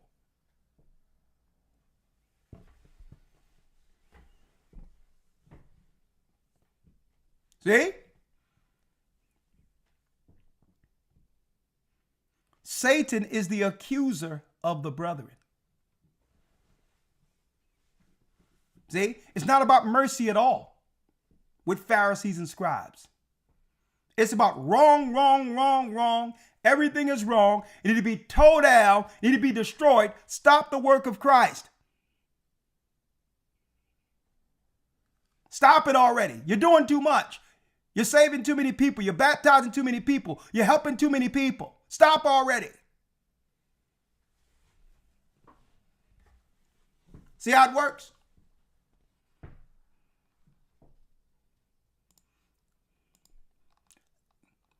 Look at this right here. Christ in Matthew, the 5th chapter, Elder Lawyer, give you the antidote. This is the antidote against demons. This is the hedge against demons. Check out what Christ said about anger. Brothers and sisters, what Christ is teaching right here is more important than the 10 Commandments. And the 10 commandments are very important. Okay? Check out what Christ said about anger. Elder Lawyer, if you will, hold on. Let me put this here.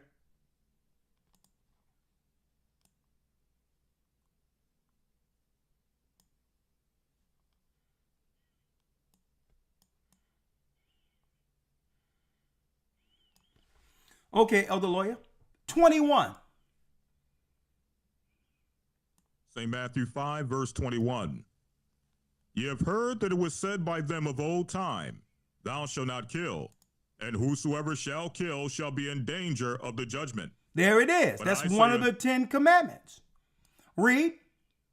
But I say unto you, that whosoever is angry with his brother without cause shall be in danger of the judgment. Your anger with your brother or upset with your brother without cause.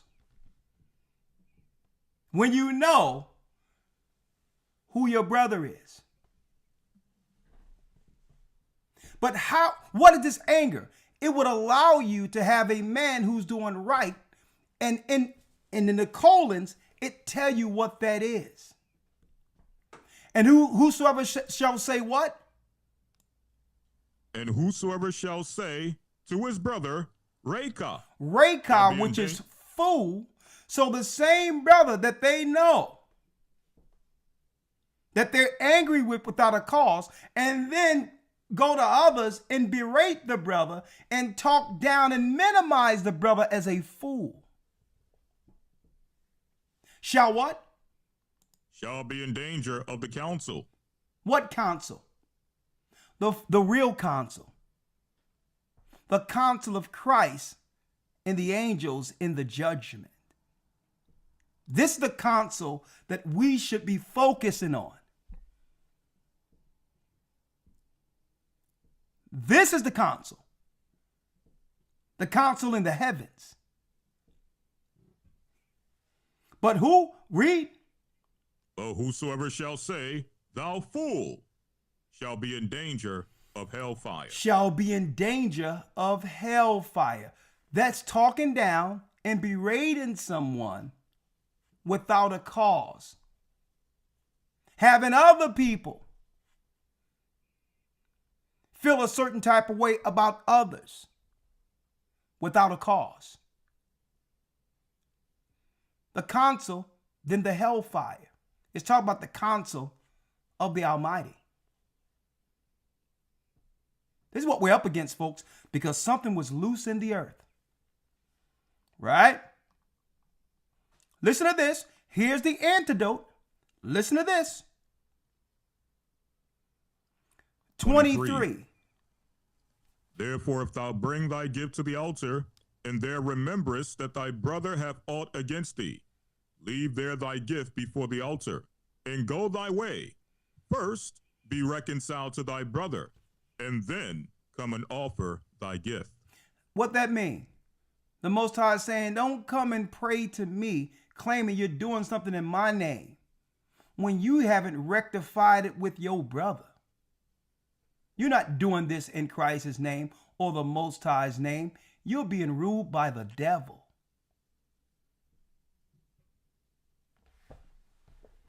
See? Because this is how people try to what? Try to shield their true intentions by saying it's about the Most High. I'm praying to the Most High. No. The Most High say, get out of my face. I have nothing to do with what you're doing until you reconcile with your brother first. Don't try to use the Most High as a shield. He sees you. See how it works? Now we're living in a time when those spirits are loose. 25. Agree with thine adversary quickly, whilst thou art in the way with him, and lest at any time the adversary deliver thee to the judge, and the judge deliver thee to the officer, and thou be cast into prison. Exactly. When you're operating in this world filled with spirits, it can even be the authority, government. A lot of these people are being controlled with that stuff in them and otherwise, or they may not. They may have what? Authority with a government position. When you found in a way with someone with authority, don't argue. Don't go back and forth. Allow them to have full control without conflict. And Christ will guide you through. Don't try to say, I know my rights. I'm a sovereign citizen. They're going to lock your behind up. That's the time we're going into. Because what? Law enforcement have been switched out with the replacements. The replacements are here. And how they did police, where they come from, is an entirely different world than what we have become accustomed to. Okay? So as we navigate through, the police is going to change. And if you know how the police are in third world countries, you'll realize none of us are built for the replacements.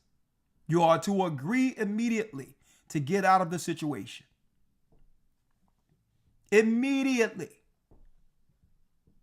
Because as that Chinese man made it clear, even John Bet David, he made it clear. All these other children who have grown up in these other countries, they're getting the badge in the United States to exact judgment against its citizens.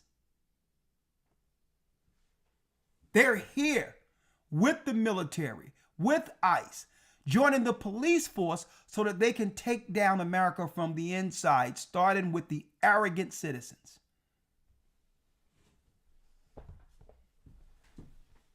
That's what they're here for.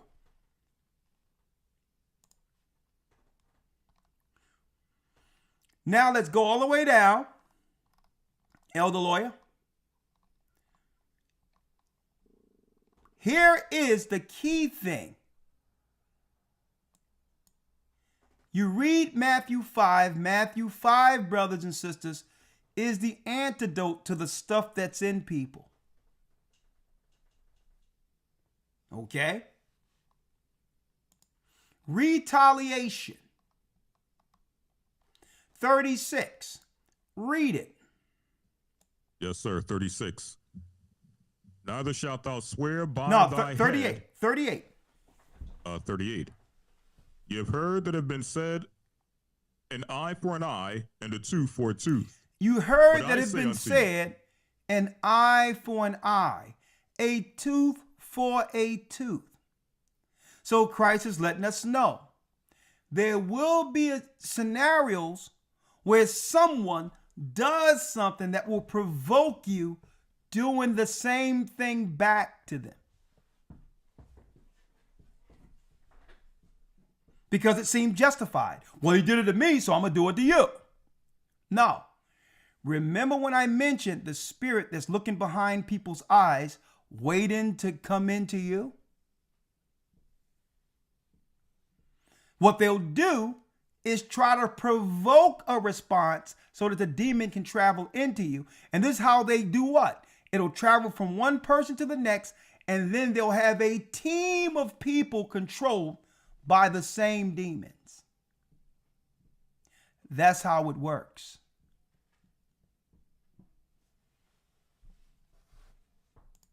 $39. But I say to you what? But I say unto you, that ye resist not evil, but whosoever shall smite thee on the right cheek, turn to him the other also. There And you if go. any man, Somebody just hit. Someone just said something. Somebody just did something. And what you do? Silence. Because it doesn't work without the response or the retaliation. A fight only works if what? If there's two fighting. If somebody's sitting there fighting by themselves, eventually they look dumb, gum, crazy. See? See how that works?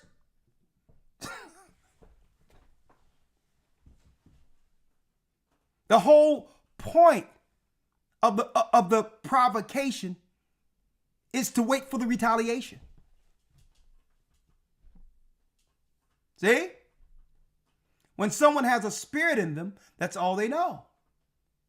But if there's no retaliation, nothing, you turn the other cheek, nothing's happening, then the person looks crazy. Everyone can see the spirit in them because there's no what? Distraction. There's no diversion. There's nothing to divert the person from people just looking at that person and saying, okay, let me just see this person fight by themselves to realize there's a demon there. See?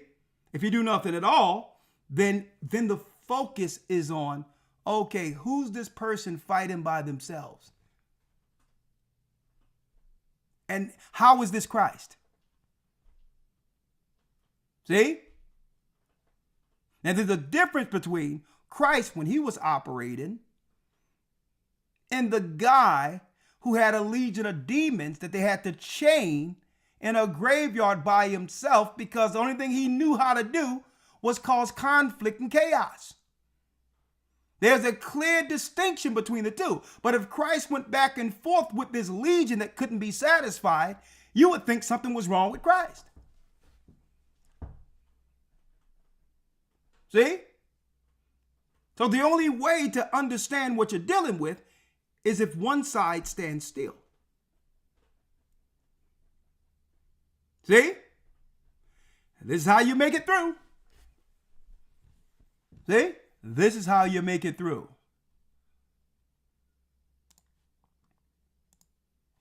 Right? 40. Let's read this. And if any man will sue thee at the law, and take away thy coat, let him have thy cloak also. There you go. If someone take your cloak, hey, you can have this too. Not a big deal. Read. And whosoever shall compel thee to go a mile, go with him twain. Whosoever shall compel thee to go a mile, go 2 miles. See? Go 2 miles. Still be a brother. Still be a sister. Read. Give unto him that asketh thee, and from him that would borrow of thee, turn not thou away. Give to him that asketh thee, and from him that will borrow from you, turn him not away. See? All of these shield those in Christ. Right? 43. Listen to this. Read. Ye have heard that it have been said, thou shalt love thy neighbor and hate thy enemy. But I say unto you, love your enemies, bless them that curse you, do good to them that hate you, and pray for them which despitefully use you and persecute you. There is the antidote. That's my answer. Listen, I'll copy it and paste it. This, that, and the other. This, that, and the other. And you know what I'll say? In response, I love my enemies.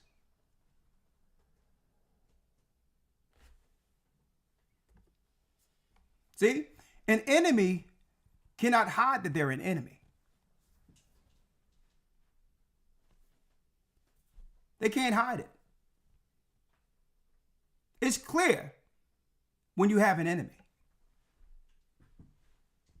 You don't have to point an enemy out. An enemy show themselves forth as an enemy. And what we say, according to the command that protect us from a spirit coming into us from them, is, you know what? I love them. I pray for them. See? Well, they say this and they doing this and they saying this. Yes, but we love them. We love our enemies. We pray for our enemies. You know, now check out, I need y'all to understand how much peace that is.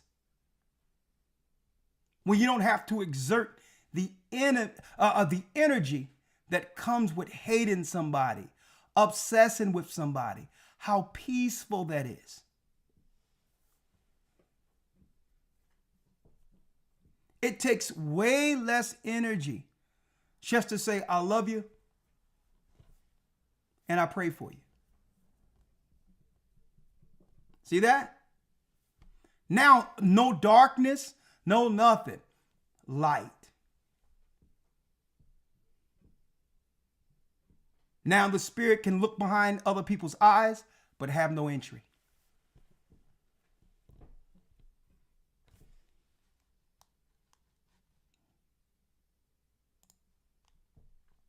And folks, this is Christ speaking. No one, none of us have more power than him. This is him speaking. He's saying, listen, if you respond or if you deal with retaliation with these people like that, then you won't have the same protection. And we're coming into some dark times. I'm going to show you those times in a moment. Stick with me. Right? 45, elder. That ye may be the children of your Father, which is in heaven. For he maketh his sun to rise on the evil and on the good, and sendeth rain on the just and the unjust. See? Because even though anyone can feel a certain type of way about a person, they're still the Most High's children. And one day, they may come around. See? One day they may come around and understand, okay, I was wrong. So Christ says, you know what? Pray for them. Don't hate them. Pray for them.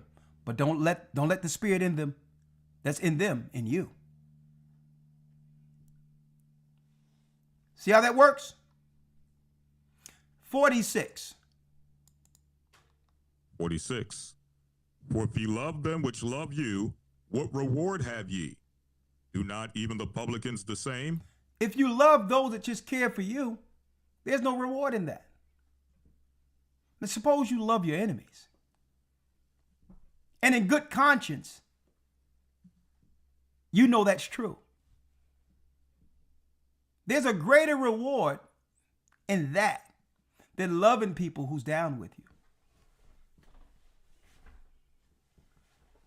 See?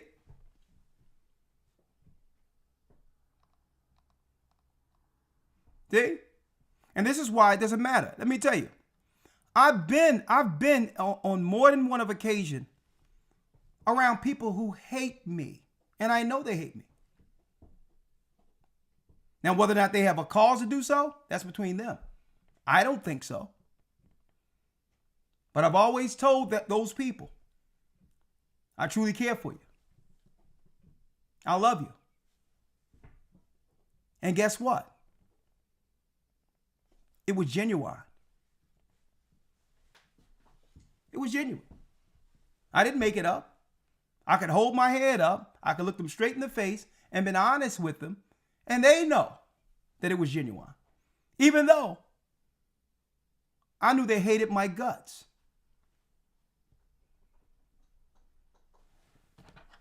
But hey, that spirit ain't gonna come on me to feel that way about another person.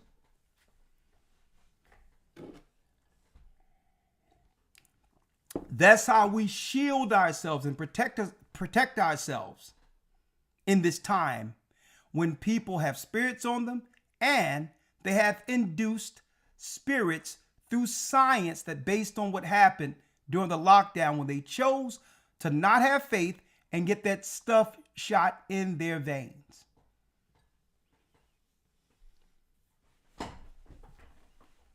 Right?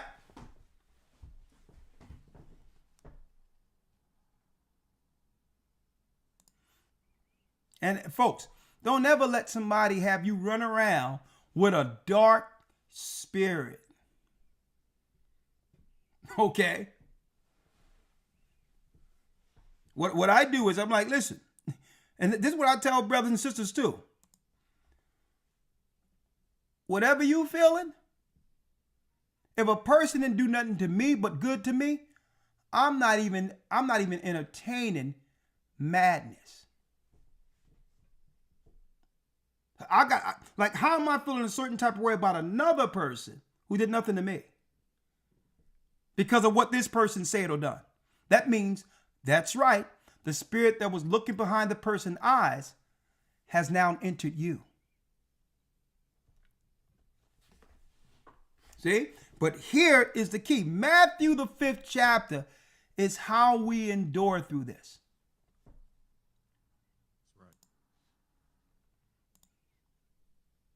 47, read it. And if you salute your brethren only, what do ye more than others? Don't even the publicans so? Exactly. So now, guess what? And being genuine in the spirit, you can say, hey, how you doing, brother? And of course, every demon from West Hell would have them, I hate your guts, die already. Hey, brother, I love you. See, I love you. Why can't you fight me? Why can't you argue with me? No, yeah, I love you.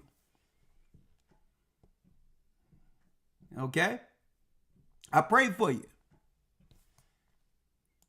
48, read it. Be ye therefore perfect, even as your Father, which is in heaven, is perfect. There it is.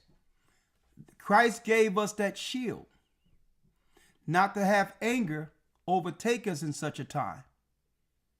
Because we're living in a world filled with division, individualism, where the spirits have taken people through the perilous times and are seeking conflict. And guess what? They were able to put that conflict on steroids when they got that stuff in people's bloodstreams. Elder Lawyer, let's go to Revelation 9 now. Hit that like button now. Hit that like button. And I know, hey, if someone is not down with Christ, I'm going to tell you, they're going to definitely hate these letters, these red letters. Because one thing about Christ's words, they're like a cross to a vampire. You can't get around them.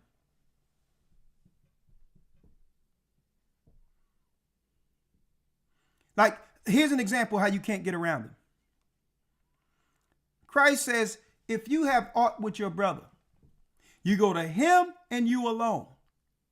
And if your brother hear you, you've gained your brother. So if you do it any other way outside of what Christ said, the devil have taken you. There's no getting around it. You can't say, well, I would have went to him, but he probably wouldn't have listened to me. No, the devil have taken you. Christ didn't give you an exception to his rule. See? That's why people don't like Christ's words. That's why in any situation, I'll pull Christ out and say, well, hold up. Christ said do this. If he would have done this, we probably wouldn't be here right now. So you want me to deal with a situation that's anti-Christ after Satan have taken hold instead of doing what Christ said. The red letters in this book, folks, is like a cross to vampires. Or they'll lie. Oh, I did go to him. lie. Well, if we went to him, why are you talking to me? Where is the scripture that say once you got a problem with somebody else, you go to somebody that don't got nothing to do with it?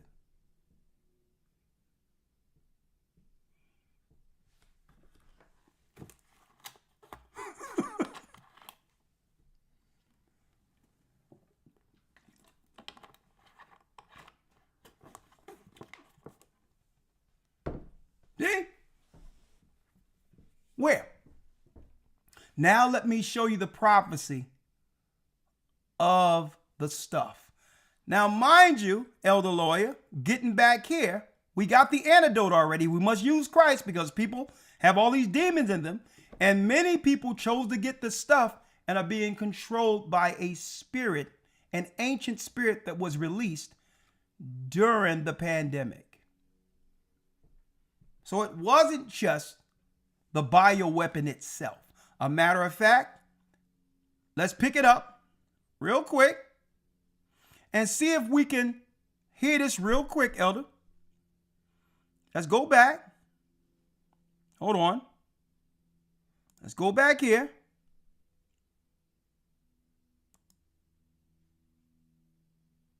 Yes, China had to do it. Nancy Pelosi goes Fair to use. Chinatown. Stop being so racist. Trump's like, what are you talking about? It came from China.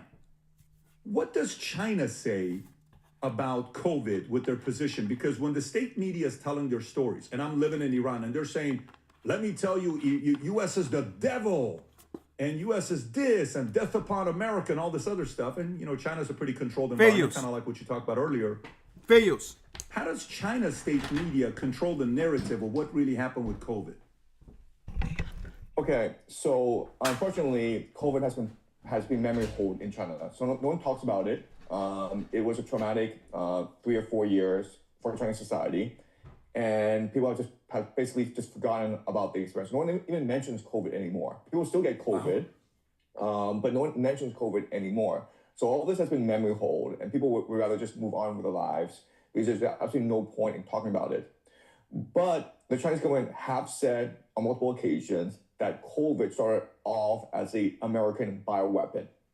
And so that's what the Chinese believe, that COVID was an American bioweapon. It was leaked into China in order to hurt Chinese society. And there are a lot of elite Chinese who I talk to who believe the same thing. So they believe it was a bioweapon released from U.S. in China. That's the narrative they say. Look at that, elder lawyer. Look at this. For those who missed it, hit the like button.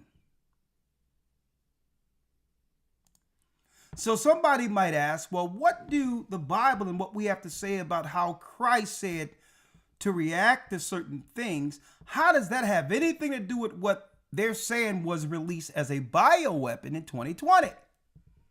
Well, because the behaviors of people have changed with a spirit in them. National Library of Medicine. Unmasking of schizophrenia following, there you go, the Jim Jones juice. They started to see an uptick in schizophrenia, aggression, unexplained mental behavior. So they're going to be people seeking to provoke certain things even beyond their mental control. And if you stand in Christ and not entertain it or go back and forth with it, then the spirit is going to seek someone else to have conflict with. We wrestle not with flesh and blood. This was a spiritual operation to get the stuff in people. That's from what? The Indian Journal of Psychiatry, the National Library of Medicine white papers. So some people who was absolutely normal with no medical issues at all were scared and went and got the stuff. And now a lot of people are bipolar, schizophrenic, and out of their minds.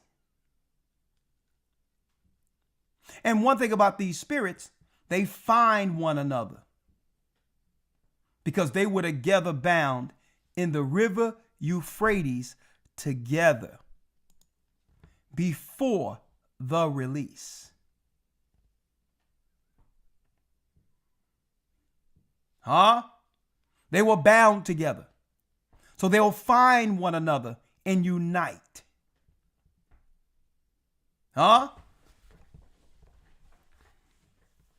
We went into it, Elder Lawyer, a little bit in the academy this week concerning how they're turning people. This is really, believe it or not, a more advanced changing of kind when it comes to the Nephilim seed, changing genetics. We talked about that in the academy last week. A lot of this mental illness that we see in the conflict and people just looking to argue and fight and go through all types of stuff. Folks, it's because the person in them is fighting against the spirit that have overtaken them. So they have no rest. They'll get up and want conflict and try to start issues. They'll go to sleep with it, but really what they're battling with is in their mind. And we are seeing this play out real time.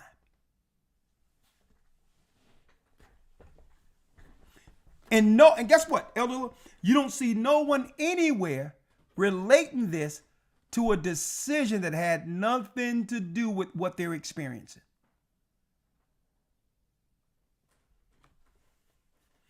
Let's get Revelation 9, Elder Lawyer.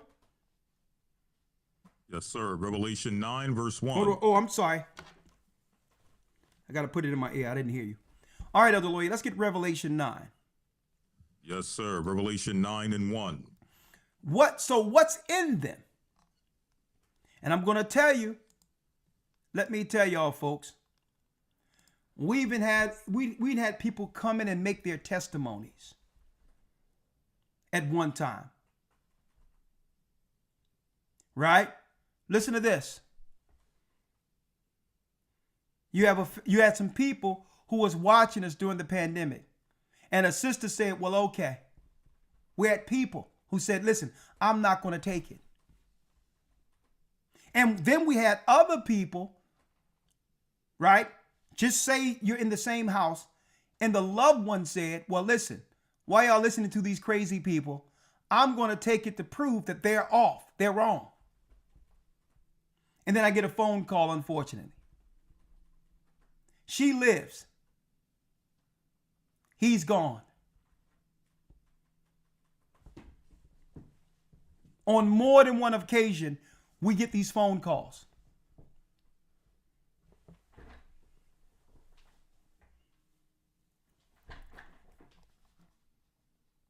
Revelations 9. Revelation 9, verse 1. Let's read it. And the fifth angel sounded, and I saw a star fall from heaven unto the earth, and to him was given the key of the bottomless pit. And he opened the bottomless pit, and there arose a smoke out of the pit, as the smoke of a great furnace, and the sun and the air were darkened by reason of the smoke of the pit. And there came out of the smoke locusts upon the earth, and unto them was given power as the scorpions of the earth have power. Now, how does the scorpions of earth have power? To sting and administer a poison.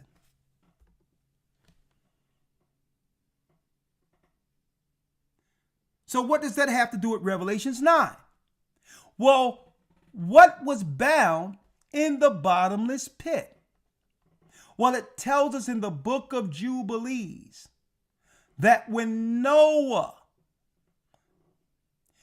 began to rebuild on this side of the flood, the Nephilim spirits started destroying his children.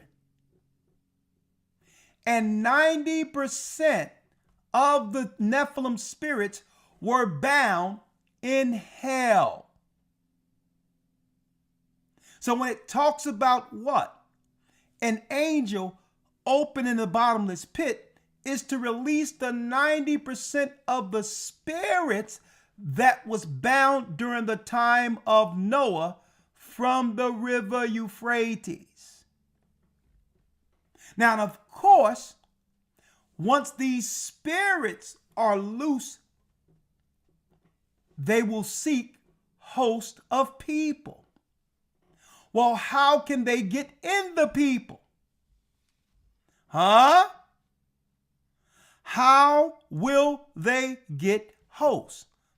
As the scorpions of the earth have power. Syringe. A point that would administer poison. And this is why, I say it over and over again, they had a problem with ivermectin. Because why? If a horse or an animal is bit by a snake or stung by a scorpion, they cannot tell their owners that what happened. They can't talk. But ivermectin would go in and kill as an antidote to most stings and or bites. Huh? Animals can't talk. So that's why veterinarians use ivermectin to kill anything that's in an animal's body. Listen to this. As the scorpions of the earth have power. Well, what power does a scorpion have? A sting. This is what John is seeing in the future. A lot of people getting stung. And it what?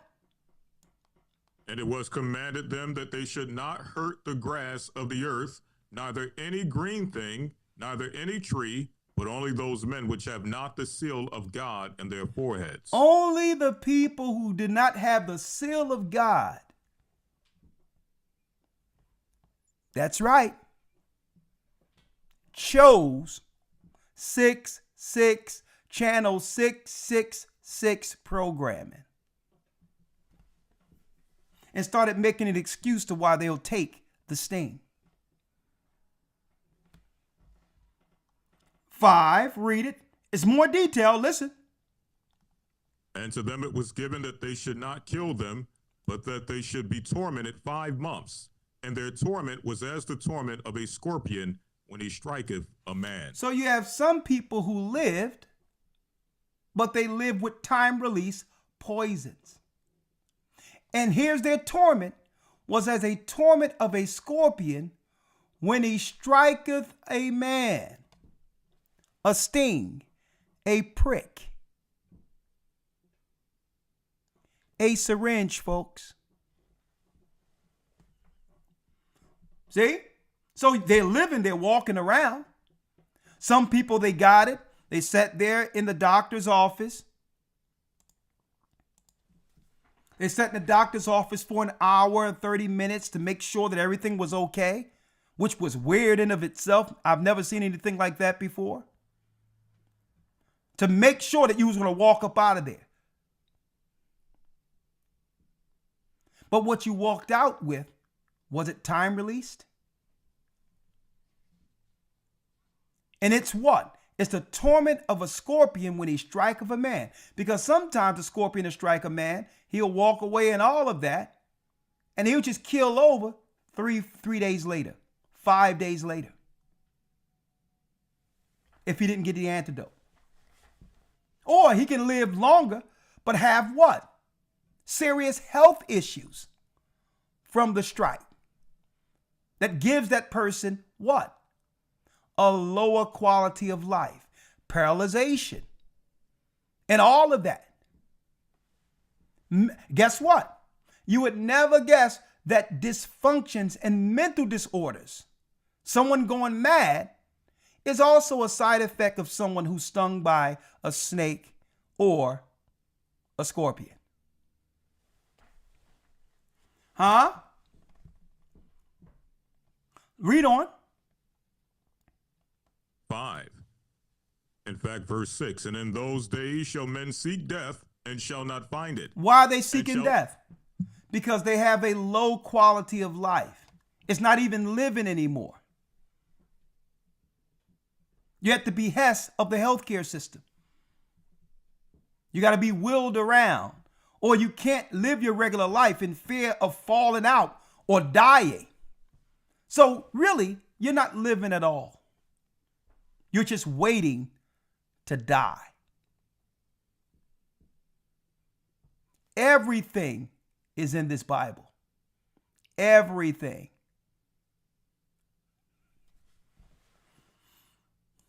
In those days shall men seek death and shall not find it, and shall desire to die, and death shall flee from thee. So they're living, but with no quality of life. Having to be cared for almost 24 hours. People coming to the healthcare system is benefiting. The nurses and the doctors and those who deal with house care and all that, they're doing pretty good. But the person have no life at all.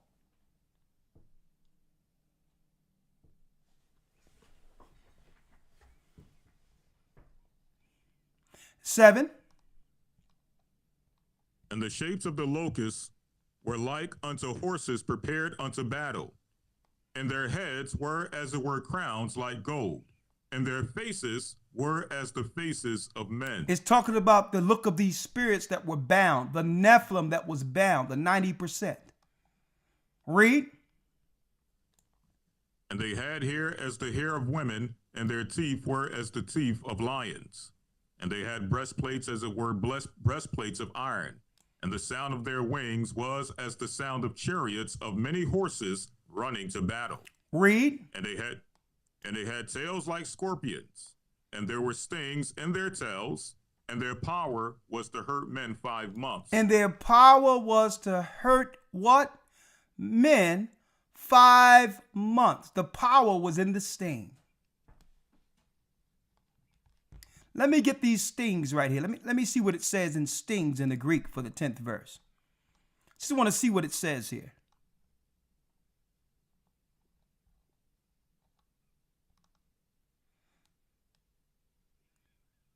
Stings. Look what it says here, elder. Kentrin. To prick. To prick, and what will they use to prick? A point. Is this not a syringe?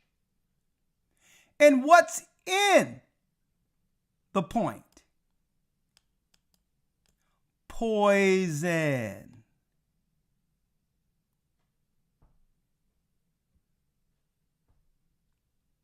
Or, listen to this, elder. Here's the mental side of it. To goad. Okay, to goad.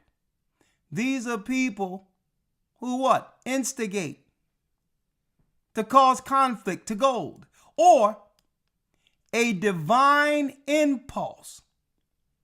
An impulse. Man, what a weapon. To prick is what? That's a syringe, folks. A point is what John seen. A sting, and what was in the prick? Poison.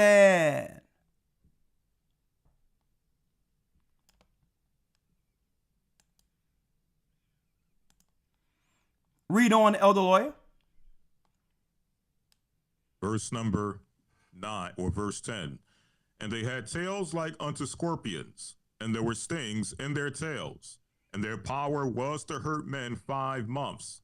Read. And they had a king over them, which is the angel of the bottomless pit, whose name in the Hebrew tongue is Abaddon, but in the Greek tongue have his name Apollyon. The spirit Apollyon.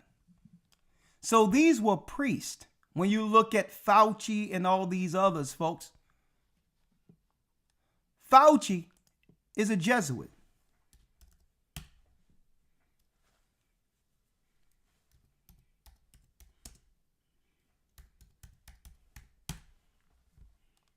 Look, huh? Y'all think, hey, you think I'm making this up? Look at this, folks. Fauci, who all of a sudden disappeared. Georgetown University. Right? Dr. Fauci reflects on how he was lived out his Jesuit values in his career. The Jesuits are the Knights Templar, Satan's dark knights of the Vatican.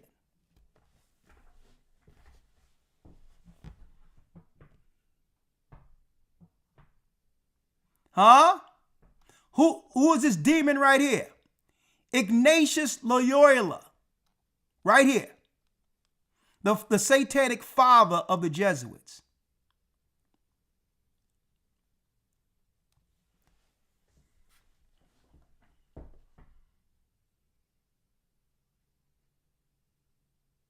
Will the earth shut down again? Fair use before opening this up. Fair use. When the world shut down again.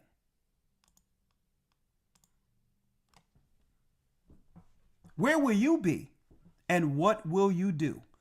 It's coming. Fair use for educational purposes only. We are now hearing of lockdowns, energy lockdowns. But what exactly is that, and how could that impact us here in the United States? Some people have been saying that this could be worse than COVID. This could be worse than the pandemic. Not for the fact that we could see people pretty much shut into their homes. They cannot move. They cannot go anywhere. Schools closed, businesses shut down. Travel is pretty much suspended. No, that's not the lockdown that we're seeing. So today, we're going to address what could be coming here to the United States. And some are already saying that this should be on the table. The options should be there for this in the matter of days. But listen to this right here. It says, a new oil shock is building. The next few weeks of war will be decisive for the economy. Okay, we're not going to talk about the war. We know the war's going on. We know what's happening. We know there's still time left. It's not over. But I want to read you something else. It says, what is an energy lockdown?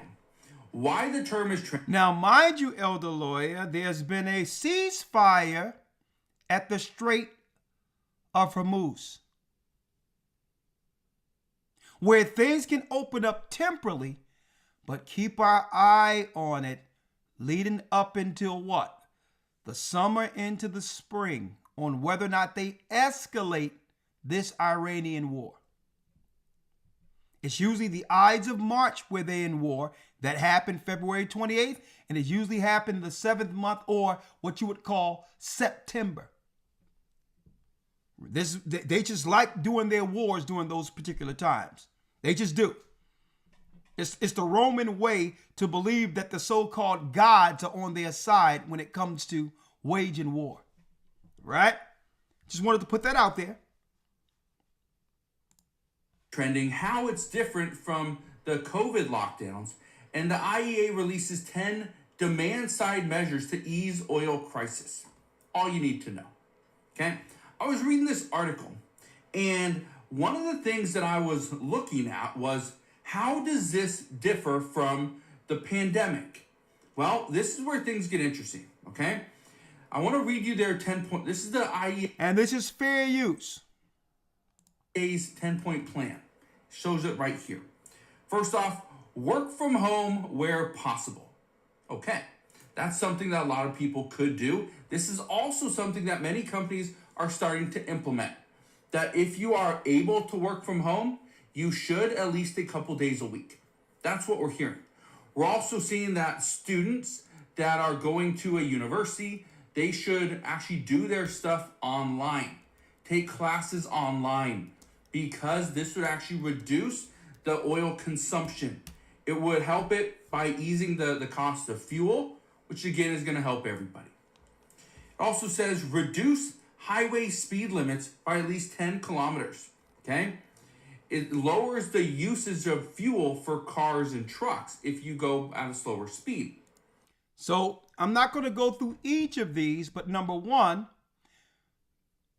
an energy crisis would force what? It will force an energy lockdown where people can't drive the car without police interference. And they will try to claim that it's to sustain the oil reserves. Okay? That's something obviously that makes sense. It says encourage public transport. Okay, if you have your own car, maybe you only drive your car in certain areas or certain days. And it says alternate but private car access in large cities. There's a number plate rotation. They're already doing this, I believe, in India, I think. There's actually several countries that are implementing different things. So that's there.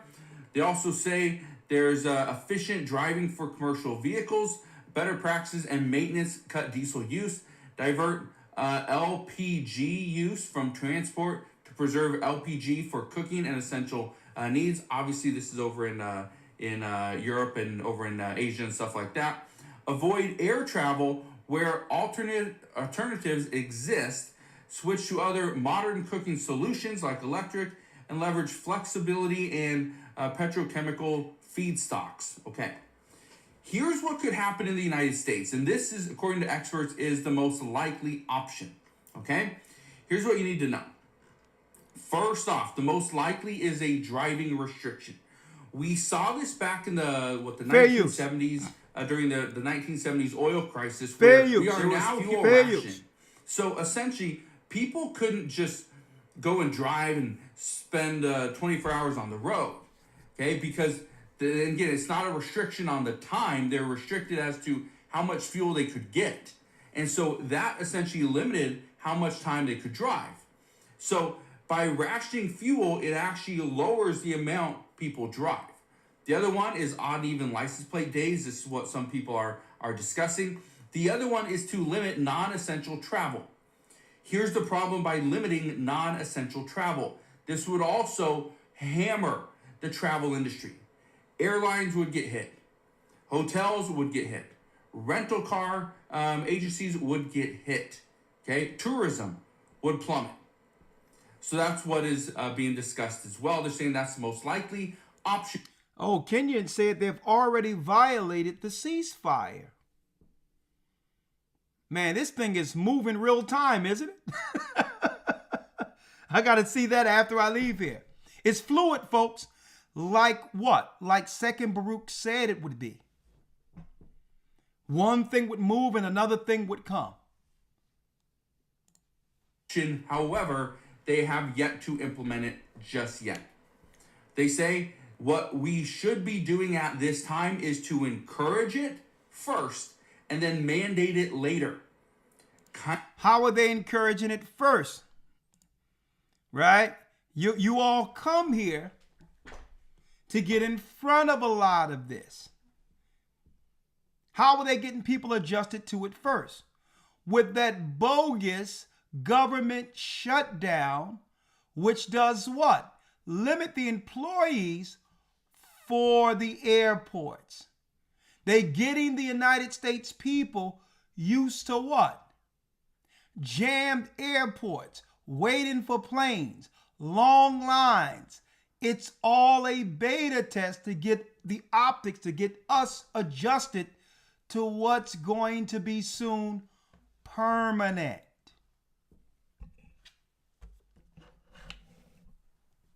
All of these are the beta tests leading to less travel and lockdowns. It has nothing to do with what they're talking about. The demo nuts are talking about what? Well, we're going to shut down the government this time and this time because they don't want to sign immigration things into law. Folks, every place I go to, a restaurant and other places, there's immigrants working there. Right? And they're working for people who are Republican. So don't go for everything they're trying to tell you, the optics of why they're shutting things down. They're shutting it down because they're getting people used to what's going to become permanent here in the United States. Long lines in the airport. It doesn't matter if you got clear or the other things. They're getting used to what? Missing planes, overnight stays where there's no connecting flights. To discourage people from wanting to travel.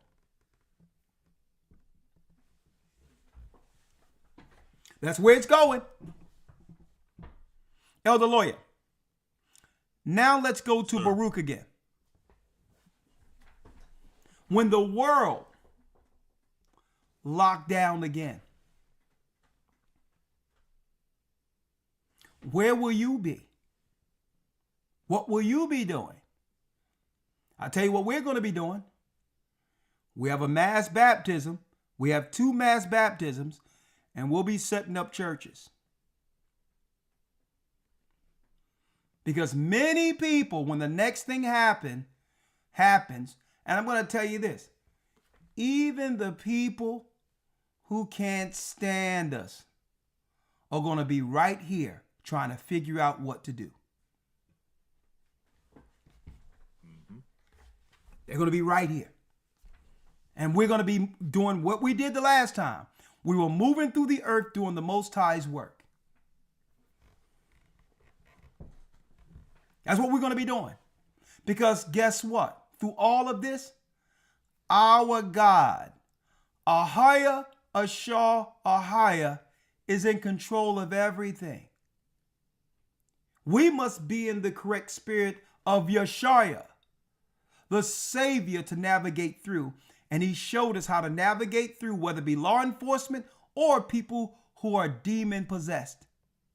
How to endure through it all while still gathering the 144,000 before it's over. That's our position.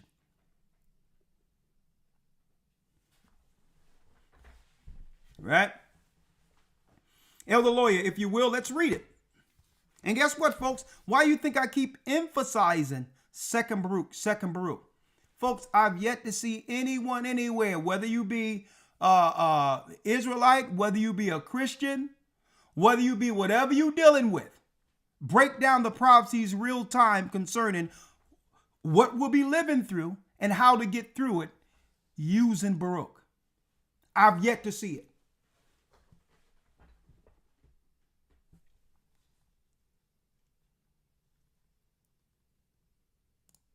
Elder Lawyer, let's read this real quick. I'm in Second Baruch. You know what, Elder Lawyer? I'm kind of loving this program now.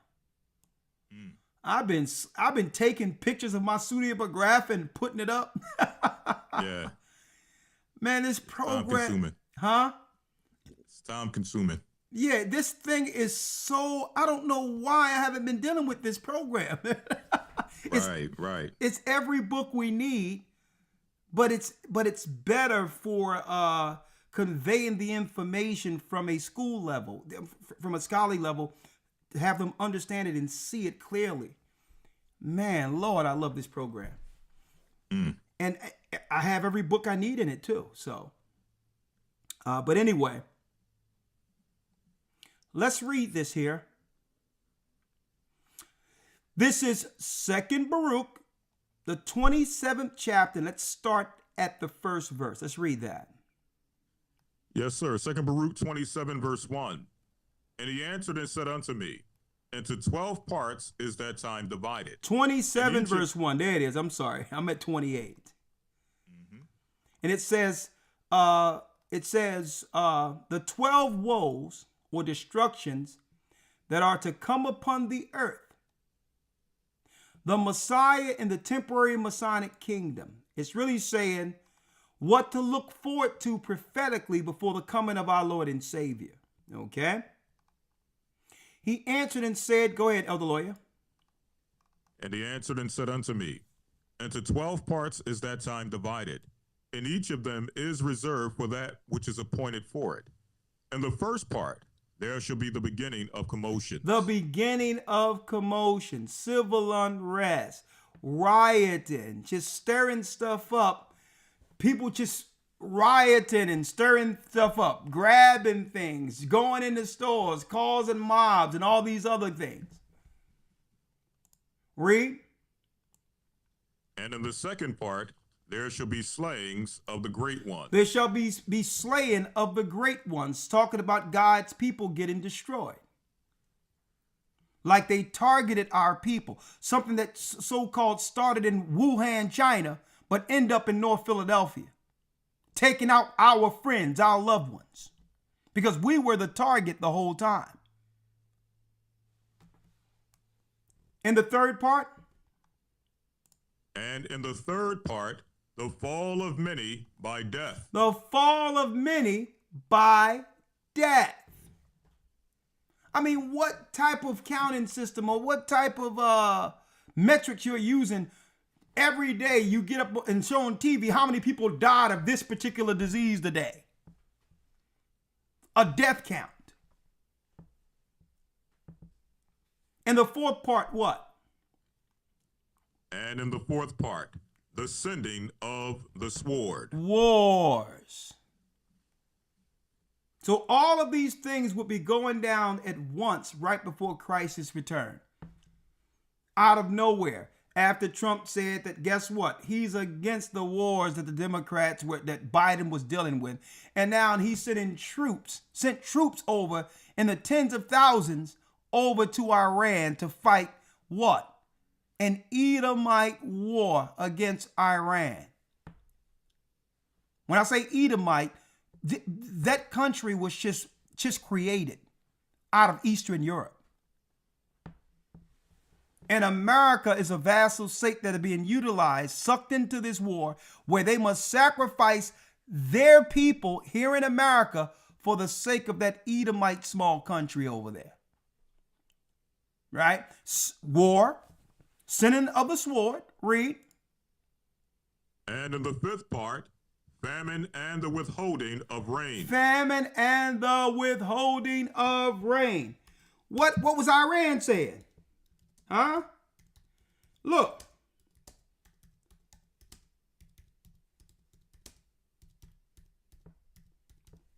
Ramar brought this out.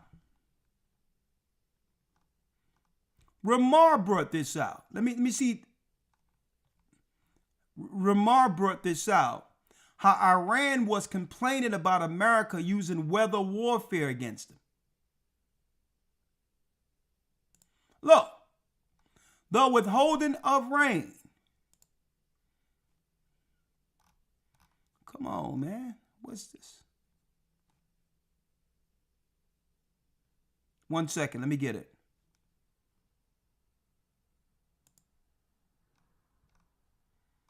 Look.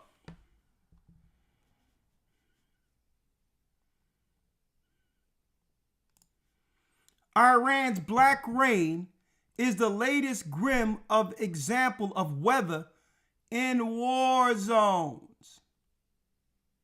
And then there was another thing. Let me see if I can find it. Let me get it. Where the Iranians, brothers and sisters, was complaining about America. Look. Real news. Look. Look at this. Iranian expert accuses the United States, Israel, of weather manipulation to deepen drought. I-24 News. Now, folks, it's no longer considered a conspiracy theory now. They used to call it a conspiracy theory. But all you have to do is look up weather treaty between Russia and America, where it was agreed upon that they would not use weather warfare against one another. It was a treaty that was done between America and Russia. A matter of fact, I have some of those white papers. I downloaded the archives on my computer where they signed the agreement. Iran expert accuses United States and Israel of weather manipulation to deepen drought. As of August 4th, 2025 of last year, they was using weather warfare before the physical warfare against Iran, according to what Iran alleges. Okay? Everything the scriptures prophesied is happening. And in the fifth part, the withholding of rain. Read. And in the sixth part, earthquakes and terrors. Earthquakes and terrors. Earthquakes in diverse places. Terrors. Terrorism. Read.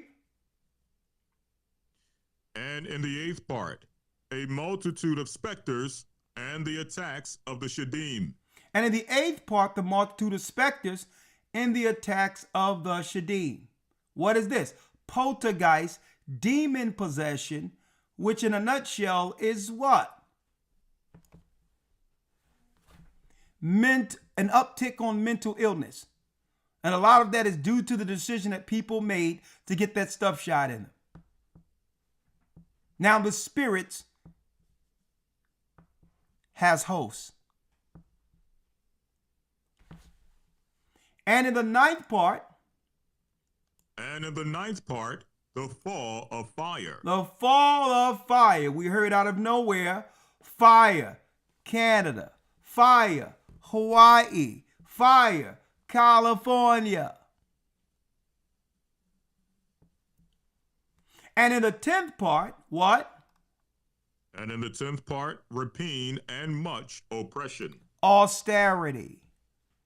Which is what? Now that AI have taken over, they didn't tell people jobs aren't coming back. You notice the weather in America where here it is, it was what? It was almost 80 degrees when we did the Passover, and it turned back winter.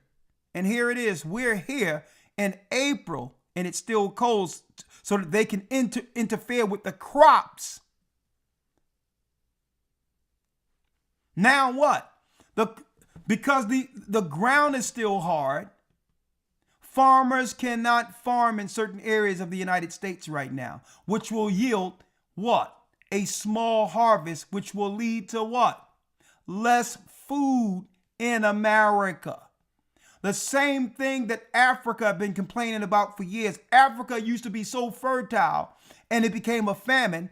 And guess what? Allegedly, they're turning the machines up here so that now America's farmers cannot produce the same what? Yield of its food. That will lead to rapine and oppression. Read.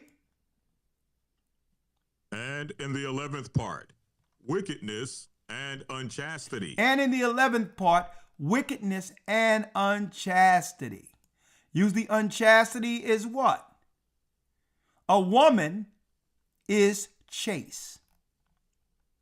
A woman has the power over her what?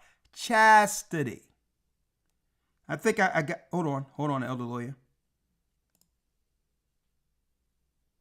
Baruch. Here it is, 27.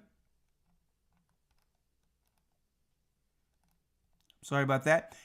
Read that last part again. Wickedness and unchastity. Like I mentioned, now girls straight out of high school turns 18 in the prime of their fertile years to join OnlyFans.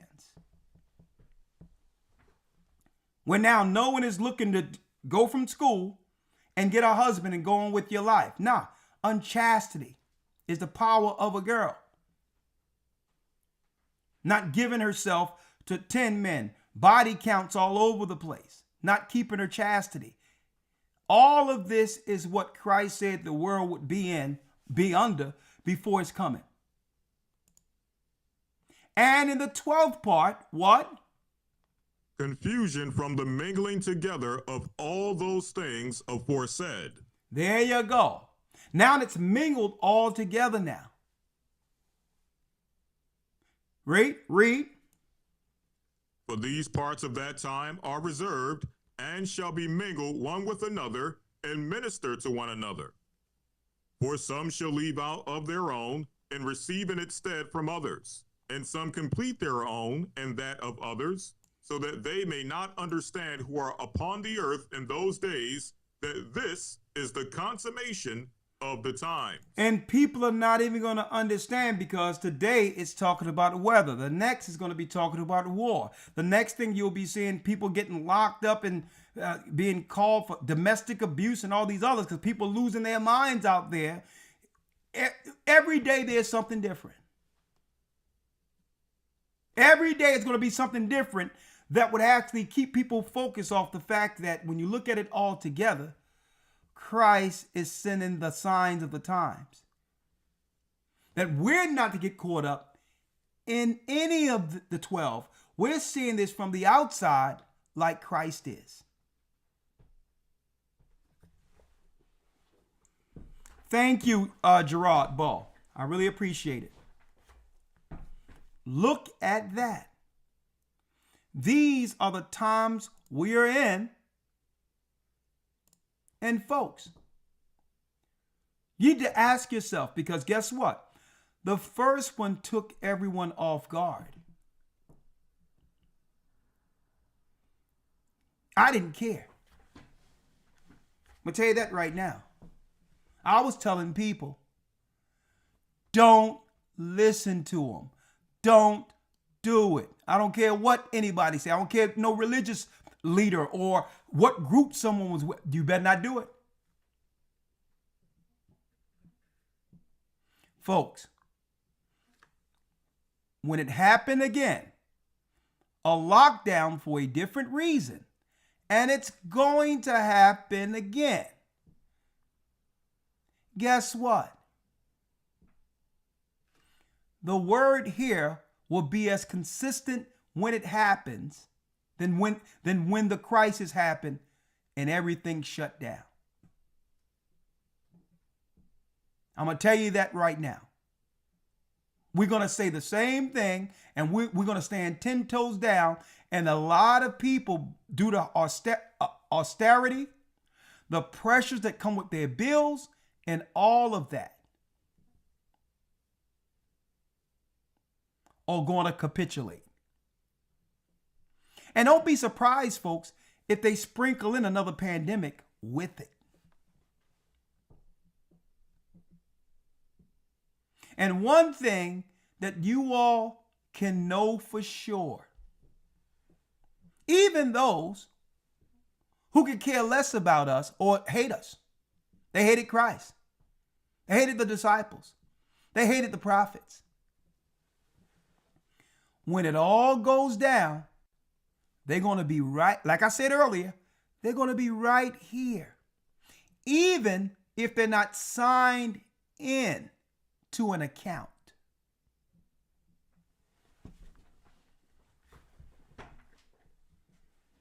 And some people may ask why. Because the Most High, when he called us into this ministry and gave us a ministry with the doctrine that was lost, it was all predicated and founded on end time prophecy. Since the time the Most High called us with this ministry, given us his name, it began with end time prophecy, and everything that the Most High gave us from the beginning has unfolded and will unfold. when everyone was talking about Russia, Russia, America, Russia. I don't care if it was Christians. I don't care if it was Israelites. What did we tell you? Through the Spirit of the Almighty. Iran. Iran is the war that tipped the scales. And here we are.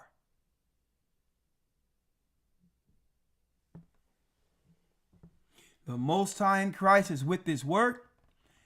We have 2 big mass baptisms this particular year. And guess what? I don't know if the world is going to be the same that will allow us to do the work on the level we've done it prior. But we'll still be doing what we can.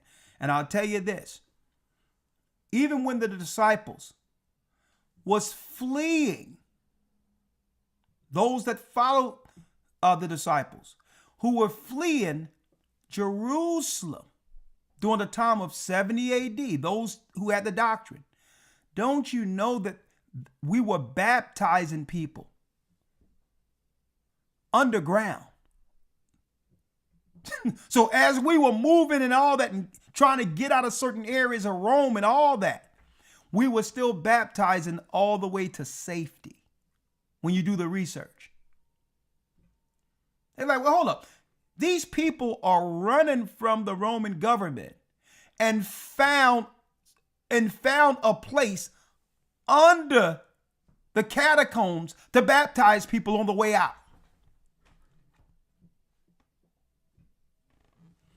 We'll be baptizing until the wilderness. Any place there's water, we'll be baptizing. We have 2 mass ones this year. We're planning on, if the Most High have it be his will, one of the biggest Passovers we've ever had in the earth before the curtain come down on this place. And guess what? Hey, Elder Lawyer, he be traveling back and forth into Africa. We got a ministry in Africa. Every place we have a church and have land, there's food. And I'm going to tell you this. I know for sure that the Most High have given us this ministry, not just to teach, but to sustain our people through these times. To sustain our people.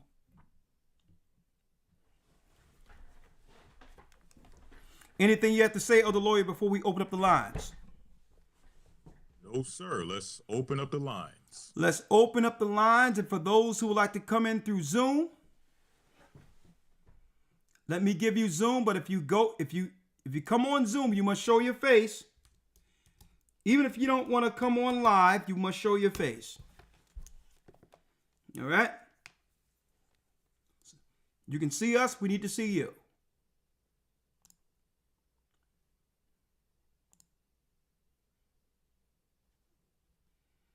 All right. And again, we have the elders will be converging on Boston. All praises be to the Most High to sit down with the saints this coming Saturday morning. Bishop Amoth will handle the class while we sit and talk to our brethren, our sisters, our fellow laborers in Boston. And again, week 3 of our Hebrew and Bible Academy, you got it. The promised seed, where we go into the faith of Abraham. Very nice lesson, but we're going to go into the history of the Israelites receiving the promise and the faith that will carry us into the kingdom when we deal with what? The promises of the fathers this coming Sunday. Enrollments are still open. Go to historytimes.org to enroll. Elder Lawyer, you need a break or you good? Yes, sir. Okay, I'll handle this while you go ahead and break, and we'll open it up for conversation. Yes, sir. All right. Yes, sir. Water. You in the bar?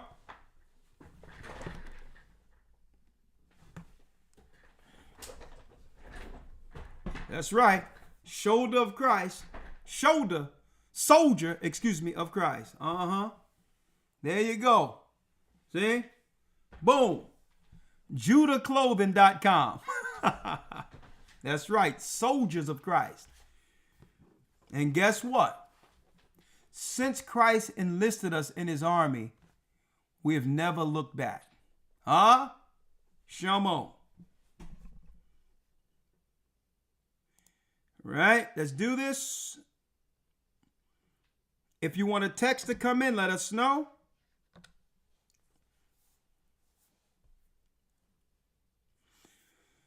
Someone says 440, I hope the Most High provide the funding for me to come to the next Passover. 440, a lot of you don't know this. We do provide a certain number of people who can't afford to come to the Passover. Yes, we help out with that. So just make sure you speak to the leaders that are there under, to deal with your circumstance. And we do allow a certain number of people to come in who can't afford it. You should not come to the Passover because you can't afford it. Okay. So work with us. We'll work with you. Just talk to someone, the leader in your area, and we can work it out for you. Okay. Let's see here. Teams. Let me see here. Oh, there it is. Again, the Academy is off the chains for those who have watched some of our Academy moments we put up there as a caveat to a lot of you. So if you thought about coming into the Academy, you want to come in early because there's still a lot of meat on the bone right now. We're only in week 3. Okay? So if you come in now, we'll give you the 2 weeks you've missed. You'll be right on board Sunday with us, okay? If you enroll now, we'll send you the information, give you enough time to catch up for this coming Sunday. All right?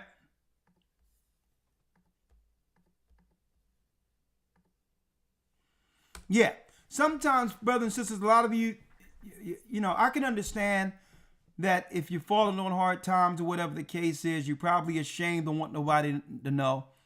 You can always go to the leader there and let them know one-on-one. We're not going to tell anybody what's going on with you personally. If you're hurting or something and say, listen, I'd like to go to Passover, we can work something out with you. Don't worry about that, okay? But if you don't say anything at all, no one knows, okay? Thank you, Elder Dell. HistoryTimes.org. I put Zoom.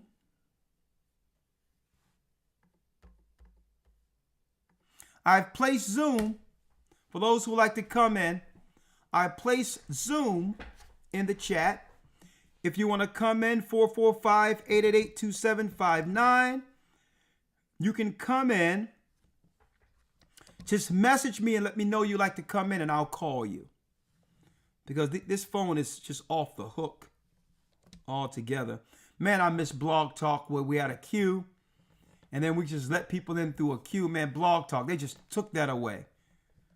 I used to love the Blog Talk settings because it gave us a switchboard that we can deal with. And you know what? I think the media was behind taking Blog Talk switchboard away because it allowed us to compete on the level with regular radio stations.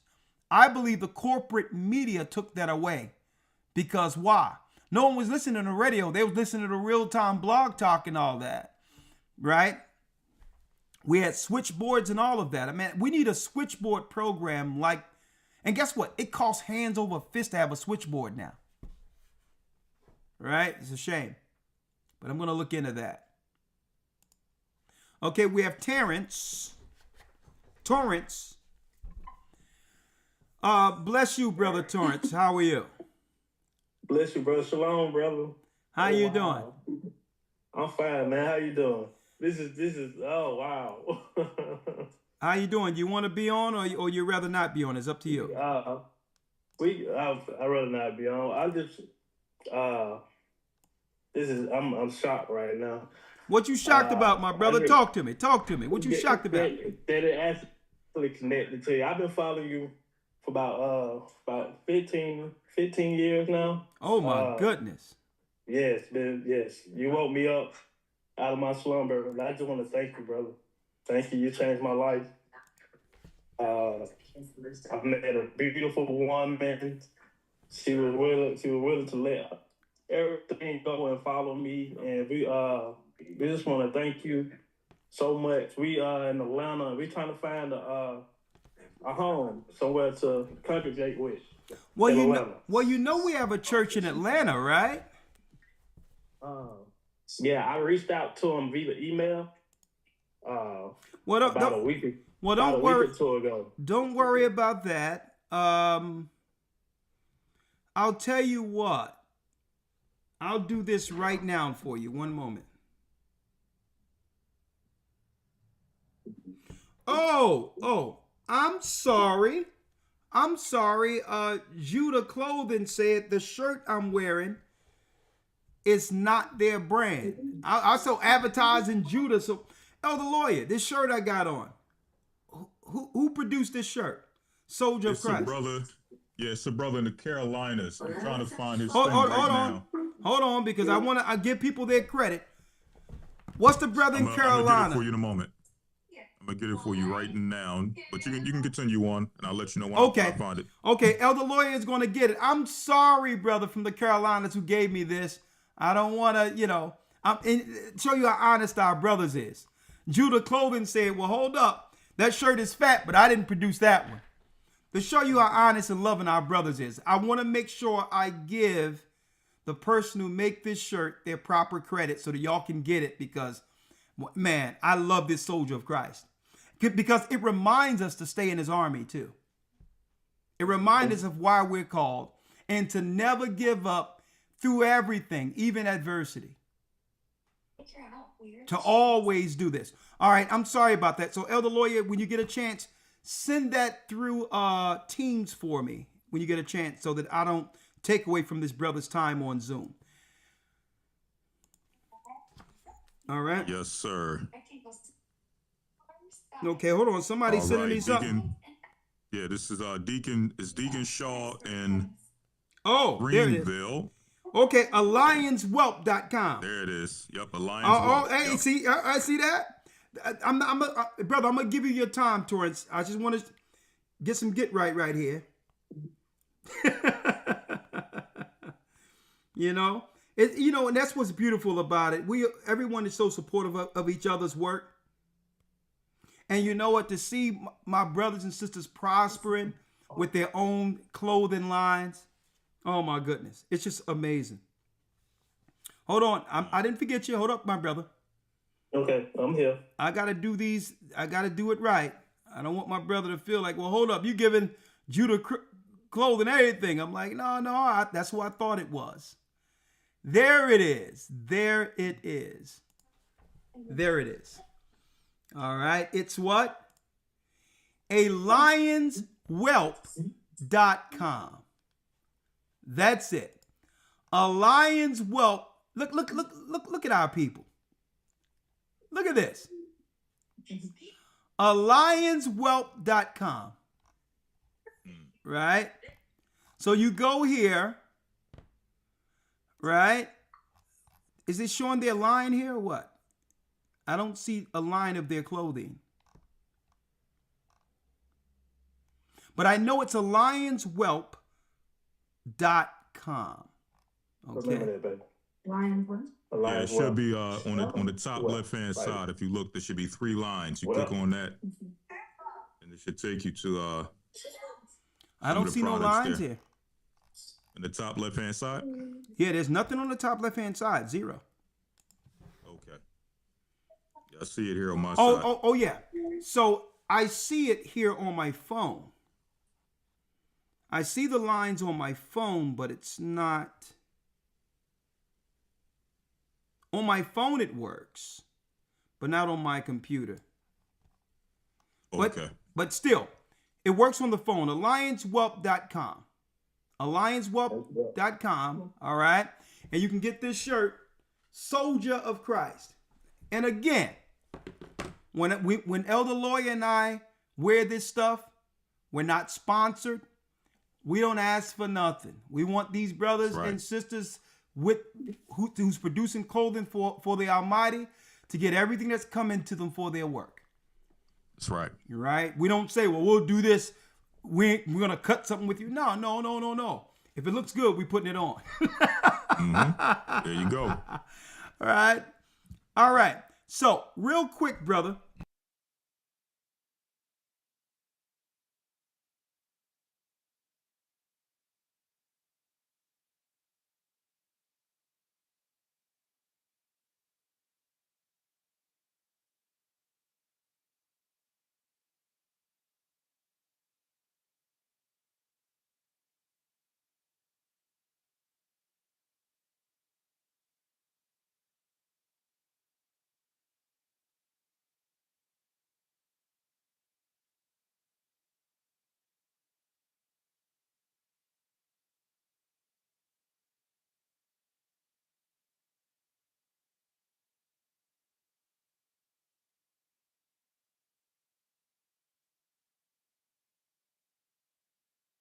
Seven six, correct? Right. Okay, Baruch will be calling you tonight or tomorrow to join the church this Sabbath. That's fine. Right? So tell me That's about fine. your journey. You said you've been following us for 15 years? Yeah, I've been following y'all 15 years. At that time, I had fell into some hard times, and I was so lost, and I was just trying to figure out why. Like, I'm not a bad person. My family was in hard. It was a hard time for my family too as well. And I was just trying to figure out just why. So when you said you fell into hard times, do you mind going into what happened? Like what happened? I lost my job. We was just put out of our apartment, me and my mother at the time. And my mother was staying with my brother. I was staying with my sister, sleeping on her sofa. And they was just trying to figure out why, because, I'm, like I said, I'm not a bad person. I try to stay away from, I never got caught up in the street life or anything. I always had questions of, who we are and why we do the things that we do. Why do we do them? Like as far as Christmas and Halloween, I always just had questions, and nobody could answer my question at all. And I just remember one day, just on Facebook, I seen this video saying the Negroes are the true Jews, Hebrews, and I didn't click on it that first day. Matter of fact, I said not interested. I just erased the whole video, but it popped back up the next day. Then watched that day. Third day, it popped back up again. I said, okay, somebody talking to me. And I watched the video, and I went down that rabbit hole. I just went. And after that, I was saying the name Yahweh. And then, poof, I seen you and Elder Lloyd pop up saying, this is the Most High true name. So I did the same thing. I was like, okay, I'm locked in right here. Let me stay right here first. I see that, but let me just stay right here. And I just did the same thing. I didn't follow the video. It's about a week. Y'all just kept popping up. I was like, man, let me click on this video.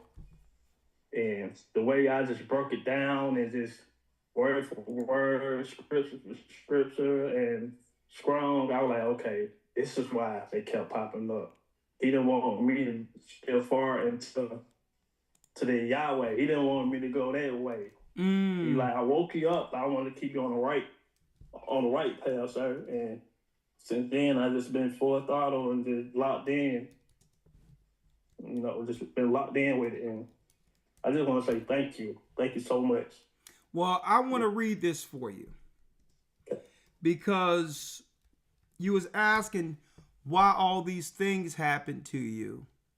You didn't understand why all these things was coming at you at one time. Right? Mm-hmm. I'm going to tell you why. Right? Mm-hmm. Usually when you start learning the truth, most people cannot decipher from when Satan have given you something to hold on to you. When you start serving the Most High, Satan began to attempt to strip you of everything so that you can run back into servitude. So it's a battle. You know what you have to do? You're in the middle, right? You know the Most High is going to bless you, or you believe he would, but you don't trust fully. And then Satan begin to pull things and try to destroy your life because you may choose the kingdom. So that middle place is a tough place, right? Let me read this for you because we all go through it. But I'll tell you what, when you make that sacrifice fully,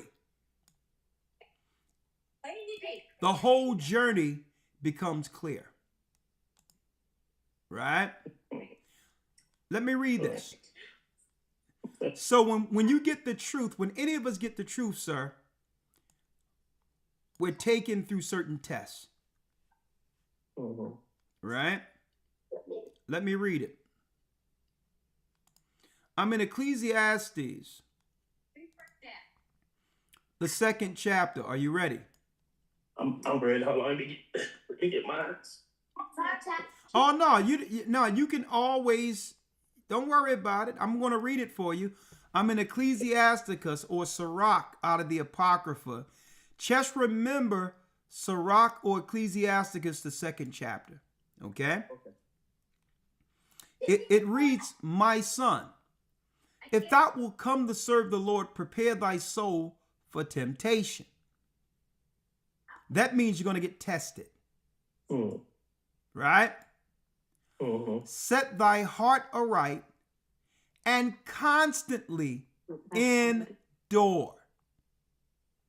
And make not haste in time of trouble. That means don't run. The Most High is tearing you down to build you in his son's image. Some people get afraid operating in this uncomfortable space without any level of security. Most people get uncomfortable because the world haven't prepared you to not depend on it. Everything the world prepared you to deal with were the things that you can have control over. Now you're learning all of this, have to make a choice, and you feel like you're losing control over your life. Right? But then something happens. Listen, you're in an uncomfortable place. But I don't know if you ever seen a child, sir, when they're about to begin to walk. Oh, yeah. And you know my son just turned 1. There you go. But yet the only way he's going to walk is if you stand in front of him where he may fall, but he trusts you. So he'll start walking towards you and then he'll lean on you. Sir, that's what the Most High does to all of us when we first begin to learn the truth and say, just trust me. Come on, walk my way. I'm not gonna let you hit the ground. But it's an uncomfortable place, especially for a man. Yes. That's usually in control of everything, right? So then, what's next? The 3rd verse. Cleave to him and depart not away, that thou mayest be increased at the last end. What the Most High is showing you, sir, is that you're not losing anything. You're gaining a higher perspective as to your purpose according to him. Next, now Satan gets angry and begin to what? Tear things down so that you have to work and all that and get distracted from the Most High bringing you from out of this shadow, which is Babylon. Satan now is battling for you, right? At the same time, in the 4th verse, what did the Most High say? Whatsoever is brought upon thee, take cheerfully, and be patient when thou art changed to a low estate. So when you get the truth, you're getting the name, you're getting everything, and now you're losing everything. And you're wondering what's going on. And the Most High is standing in front of you saying, no, you're not losing nothing. Come on, walk. Keep your focus on me. You're not losing anything. Because once you begin to walk with the Most High, he gives you everything. Satan to make you believe that what? That you're going to lose everything. But everything that you need to do the Most High's work, he'll put on that path if you trust him. Right? So then, in order to go through this, 5, for gold is tried in the fire, and acceptable men in the furnace of adversity. He's going to allow you to go through some adversities at the beginning of this journey. Just like gold is tried in the fire. Gold doesn't shine. Unless you know what you're looking for, gold looks just like a regular rock. But you put that thing in some fire. And what happens? All of the infirmities and all the dark and nasty stuff burns out of it. And then you take that gold and look and it's shining and you buff that thing up. So the adversity is Christ taking all of the darkness out of us so that we can stand like pure gold at the very end. That's why you went through that adversity. That's why you didn't realize, folks, people look at you. Let me tell you, we go through all of that and everybody in our family look at us like we crazy. Like, why are you going to lose everything following this crazy stuff you're looking into? When really they don't understand you're going through the fire. They don't understand it because you can easily do what they're doing. Go back to sleep. See? But then you go through that adversity and understand there's a different way, a different life altogether that the world don't understand. So you go through that adversity. Right? You go through it. And then guess what? You are living and walking for Christ's kingdom in the world, but not of the world. You have what? A path within the earth itself that many will never understand because you went through the adversity. You don't fear losing anything anymore. You understand that everything belongs to the Most High. You're free. You're free now. You're free, yeah. The fear of losing things is what Satan used to put us, what? Under subjection. Yep. See that? Using the same tool. Exactly. It's crazy because I have that verse highlighted. What you just read to me, I have that verse highlighted in my pocket. Brother, that's what you went through. But some people, they get scared and run back. Not realizing that moment when the Most High first gave you that truth, you only get that moment like that one time. You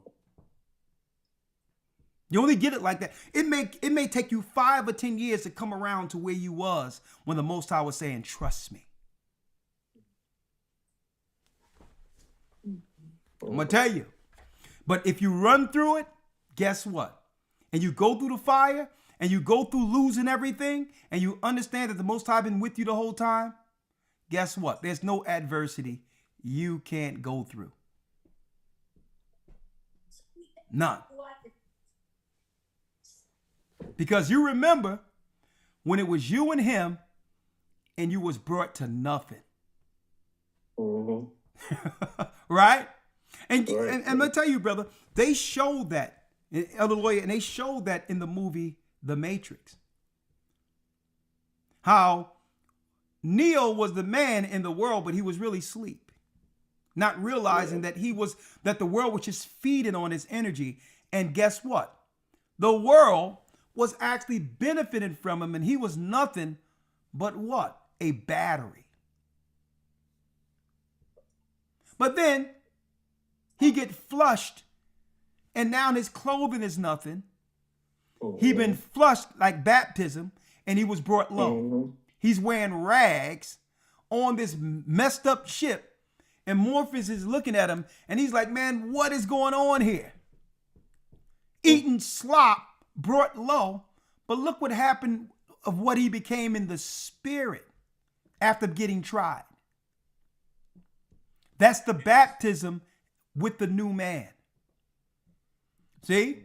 And next thing you know, he could do things well beyond he could ever do when he thought he was a useful battery in the world, not producing anything.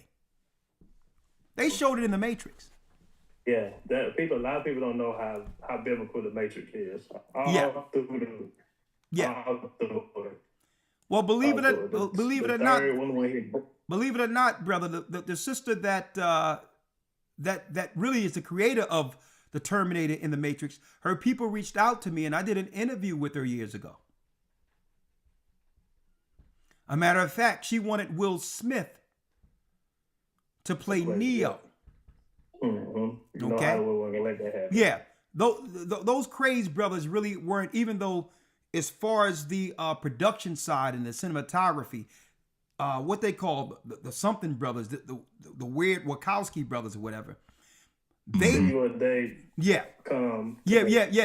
the visualization and the cinematography for it, but it was her who came up with it. That's really a continuation from the Terminator. And her people reached out, and I did an interview with her years ago. Right? So, yeah, brother, welcome. And Brother Baruch is going to be reaching out. It's time for you to step into the work. I'm ready. You ready? I'm ready. My family are ready. My wife is ready. My kids are ready. We're ready. We're ready for.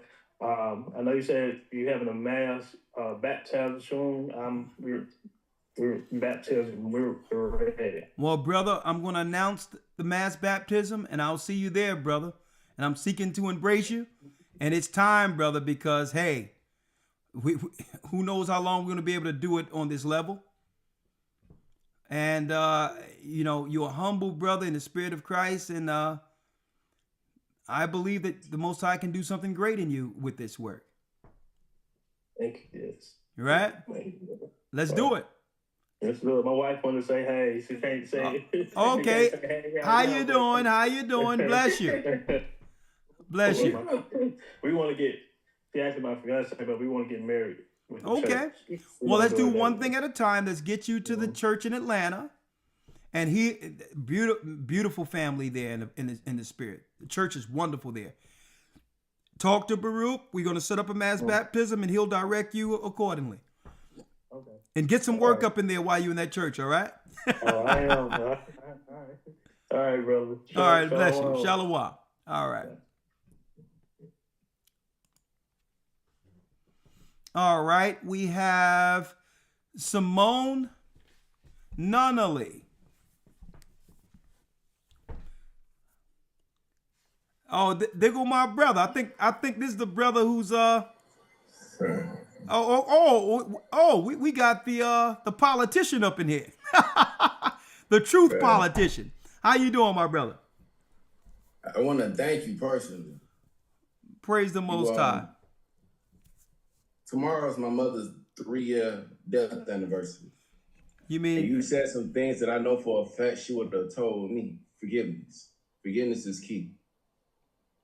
I had to forgive some people that was deep inside of my heart, you see? Like I was saying earlier, I give these people, the work that me and you do, you actually have to love the people to actually move forward, make sacrifices for the people. You have to put yourself to the side, but your inner circle, you got to make sure that it's tight, it's trustworthy. And I thought I was doing that. I had people move in with me, gave them clothes off my back, my last money, name it. They got it all. And those were the same people who turned on me while I was serving the citizens, while I was serving the people. You see? And like you said, I thank you for that position. You said a true politician. Yeah, guess what? God bless me. Even while I'm talking to the politicians, even while I'm talking to the citizens, I get on the truth. Well, when I say politician, I mean it in a good light. That the Most High put you in a position like Paul to make a difference for our people in a political arena. And I appreciate that. I'm going to tell you this. Yeah. So two things. I heard the last gentleman that was before me, and he was talking about a movie, right? I was also tapped to create a whole movie about two very imperative filmmakers, and I can give you their names and you can write it up. But I told them if I do anything, it's gonna actually show my love for my God, and I think that's something you might want to be interested in. You see, What? it would be very Well, beneficial. brother, I am interested in it, and we got brother James, who, believe it or not, in Dallas, he was a filmmaker and all of that.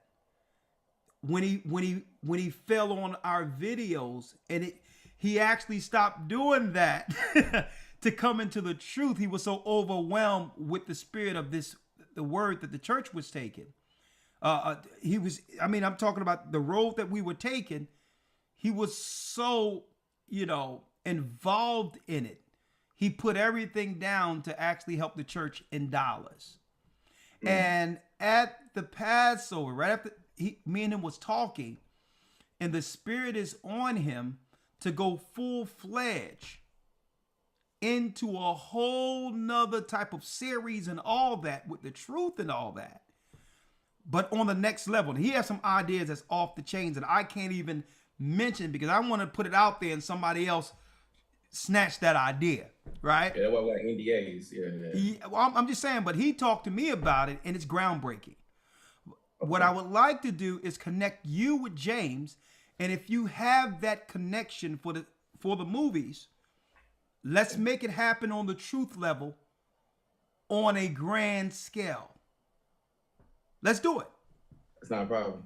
All right. That's super easy. We can get that done by the end of the month. Okay. Now, I want to say another thing. Before you do that, because hey, I think it's about to happen, brother. I know it is. I'm gonna tell you this, and this is what I recognized. I kept my eyes on what was going on when Kanye West, I think he did a concert, I think in California somewhere, 2 nights straight, Elder Lawyer, and he got like 80,000 people. Now the corporations are going off right now because it's not really about anything outside of his influence. How he can operate directly and go directly to the people without what? Without corporate confirmation.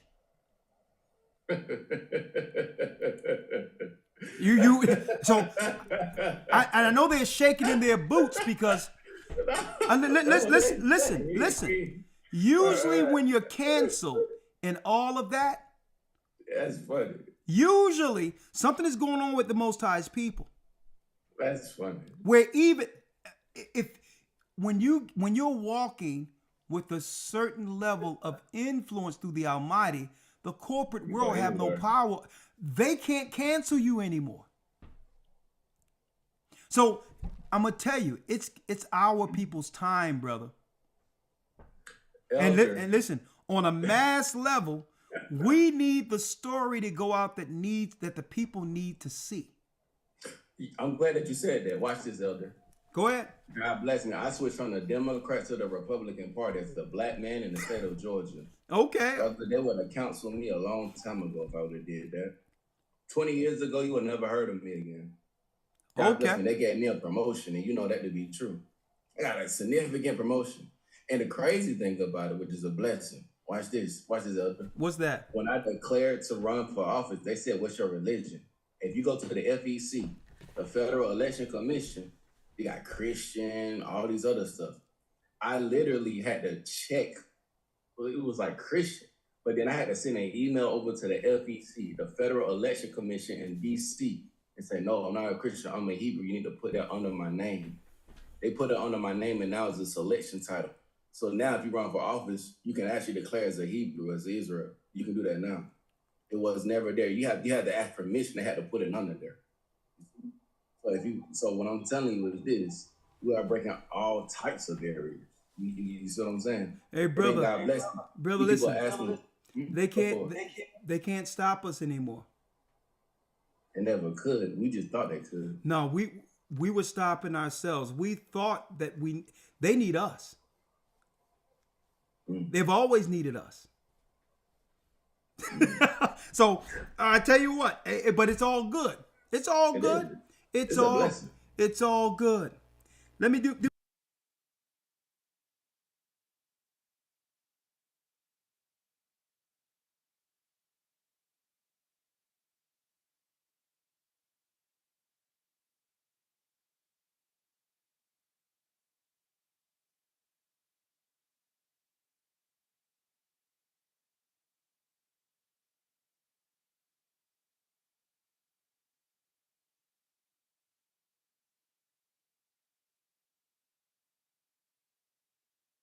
The script they put on my desk, it was crazy. Hey, brother, you're live again. This is what I'm going to tell you, brother. Yeah. This is what I'm going to tell you. Right. One of these days, if it be the Most High's will, we're going to do something free in Africa for all of our people as far as the eye can see, with them in all white, not only hearing the true gospel, which is the Hebrew music, but we're going to drop the truth concerning who they are and how they got there within one particular event. And guess what, brother? They are not going to have to pay a dime. I know the screenwriters and the people who can put it together. I'm telling you, we can do it. We can literally do this by the end of the month. Listen, brother, I'm gonna call you. I gotta fly out early tomorrow, but later tomorrow. But I'm gonna call you. I'm gonna call you before Friday is out. Okay. My brother. I would say. My company president just came back from Congo. Yeah. 13 hectares of land he just got. Well, brother, we gotta have a private conversation. Right now we live. We're gonna talk. You're gonna talk one-on-one on that. All right. That's not a problem. We can do it. Okay. All right, my brother. I just want to say thank you for giving me the strength and the courage to actually, sit down and even though that those people was attacking, right? Yeah. Let me give no forgiveness anyway. Because guess what? God bless me. I'm not one of those people that think I'm better, regardless of what they say. I don't pull up on the high horse. I know for a fact I still need advisors. I still need advice. I still need all of these things. I don't know everything. Yeah. I'm 37, brother. I'm still young, right? Yeah. And to get to 64, my mentor died at 91. My mom died at 57. See? Sorry so to hear like that. to get to these ages, man, you have to have insight. Yeah. You have to sit back and have to accept wisdom. Yeah. And I thank you for that wisdom that you bring forth. It's not just the biblical wisdom, because that's absolutely phenomenal. And I am joining the Hebrew Academy again at the end of this month, right? Thank you. I'm going to do it again. And I'm passing it on to other people as well, because I tell them, if you really want to be involved in politics, if you really want to be involved in government, you got to understand the true government that's coming, right? And you need to know what's going on and make sure that you position yourself to sit amongst the stars. Because if you don't, you can fall like the dark stars. Those are your options. So well, thank you, my brother. I want to bring it on. I want to talk to the Melchizedek. I want to do all of that. Well, right? brother, I'll call you tomorrow. I've got people waiting in line to me, and man. But okay, thank my you. apologies. Hey, we can do it. You always bring some thought-provoking conversations, and I'm glad you're in position to help our people. And we're going to talk Friday, all right? By Friday. Yes, sir. All right, bless you. Yeah. Thank you, Albert. Thank you, my brother, for all you do. Yeah, thank you, my brother. Thanks. All right. We got Zaire, and we ended with, last but not least, Tina Davis. But let's, if you can unmute Zaire. Hello, can you hear me? You know what? Someone says that we should do a big show and a big event for our brothers and sisters who can't afford it in South America too. You know what? I'm going to think about that, especially with we have a lot of great talent from the other 10 tribes. I mean, man, Ephraim, they be pumping that thing up to the next level every Passover. So, Zaire, can you put your video on, please? Okay. I will, but I'm kind of. I don't want to be shown live. Is that okay? Oh yeah, I'm not going to show you. I just want you know. Yeah, due to my circumstances and everything. Okay, well you don't got to worry about it. I know you're calling about the stuff that need to come to you through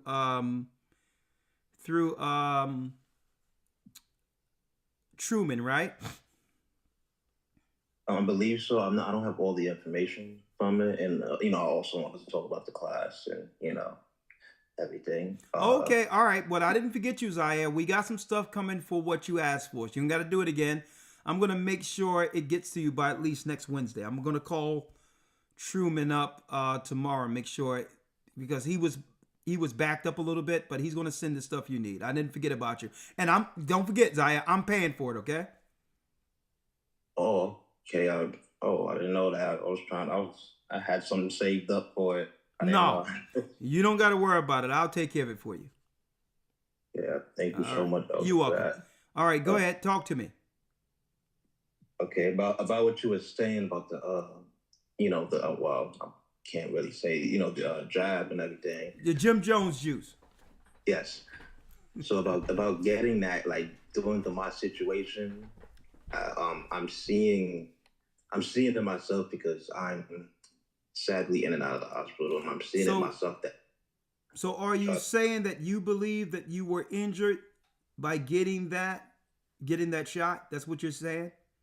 I didn't get exactly the one we're talking about, but I did get, the ones in the past. Yeah. So I guess that created an autoimmune issue in you. And a lot of people don't even understand what an autoimmune, that's when your body just go haywire because of some foreign agent that's, All right. So a lot of people are talking about they realize they've come down with sicknesses, trusting the so-called system. But go on. Right, and especially for me, I wanted to tell my testimony, on it, but I'm not healed as yet. I still get these frank with dizzy spells all the time, just like you said in the scripture. I think it was I didn't write it down. It was a scripture where you said they was like wanting death, but if death wouldn't come to them. Yeah. It's sad to say sometimes, like that's how I felt like I took the vaccine because that's how I felt. Like recently, felt like no quality of life. I can't do anything. Well, brother, I'm sure your faith have been strengthened with this ministry, knowing that we're here for you, we pray for you, and we're gonna do everything we can to get you what's needed. Yes, that's what's keeping me pushing. I come in class, and there is a couple of others from in the body that come and call check up on me and everything. So yes, that is what's keeping me pushing and going. Because without this ministry, I don't even think I'd be here. Okay. Well, what I'm gonna do, and guess what? I have my phone right here.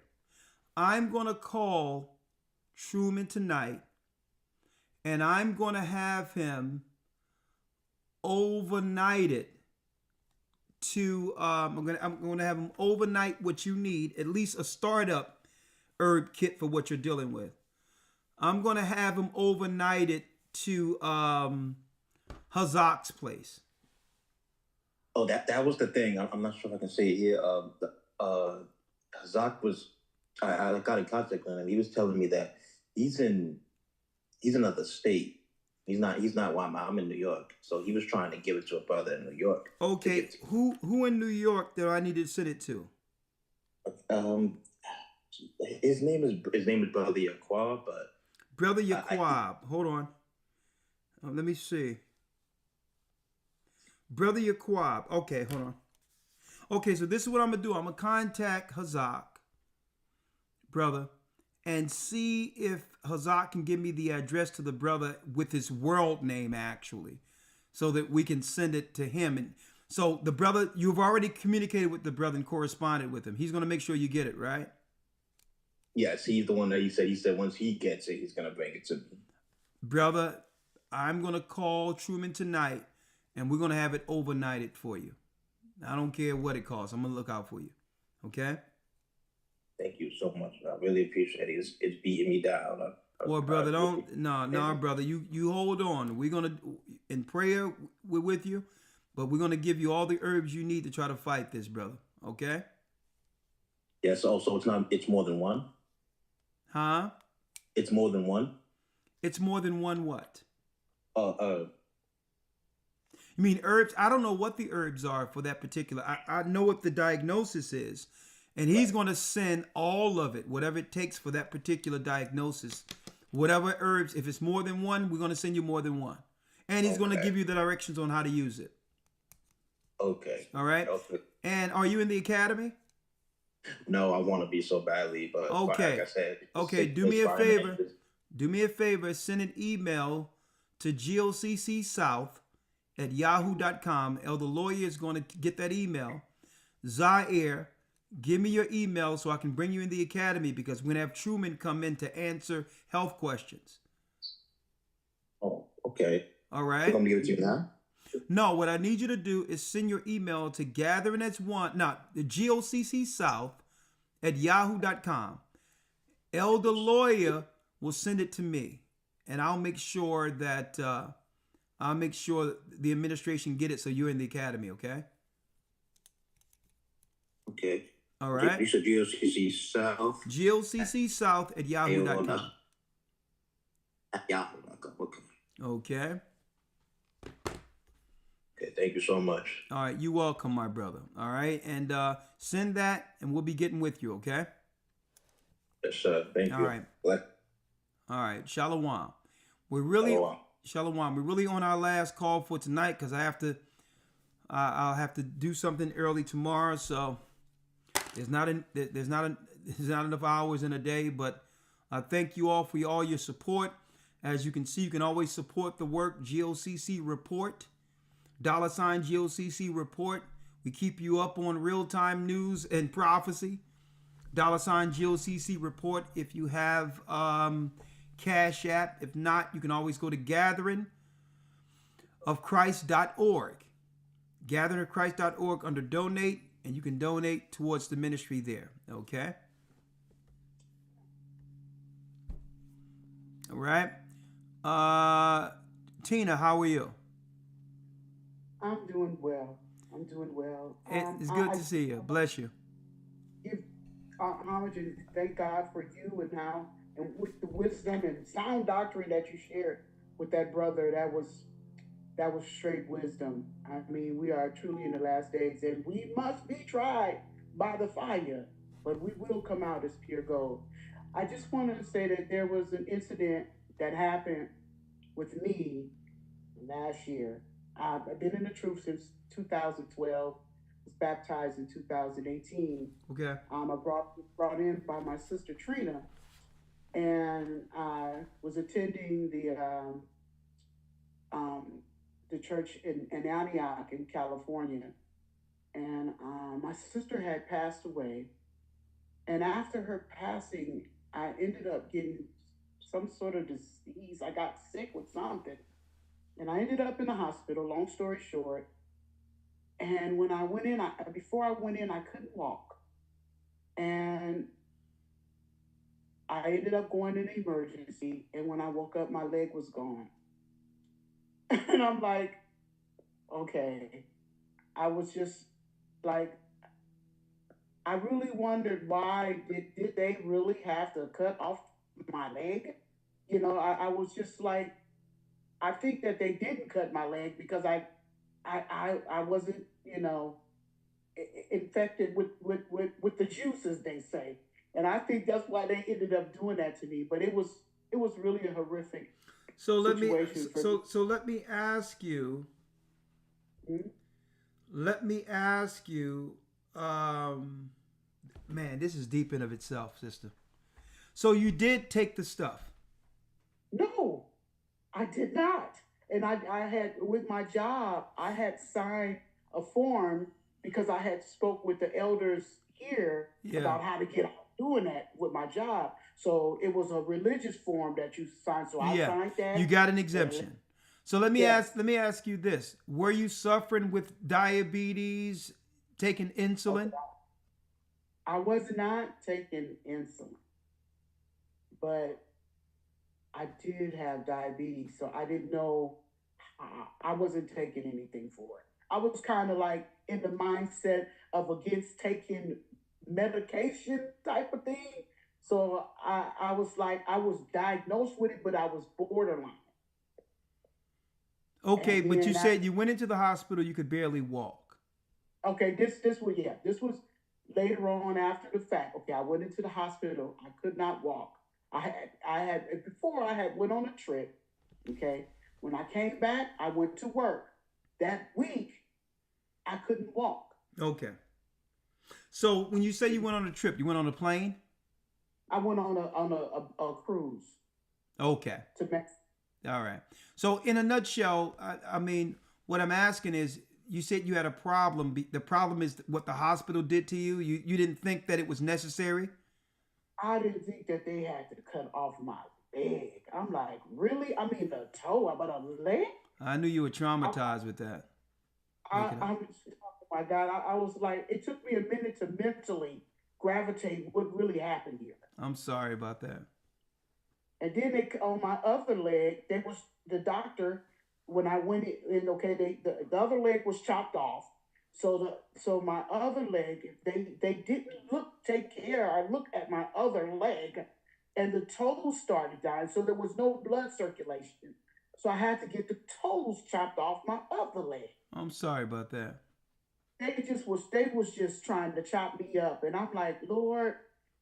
And then it was like I was at near death. My sister said, you know what? That's enough cutting on her. That is it. So I had someone to speak on my behalf. But in spite of all this, I'm grateful to the Most High. I mean, however, I could have been dead and gone, but He allowed me to live on and to see the time that I'm in right now. It's hard for me because of with the retirement. I had to take an early retirement on my job, and disability because I'm not able to do the work that I was doing before. Of course, I was a custodian at the school district, so it's difficult. Okay, I understand. So how you doing now, your health wise? Well, okay.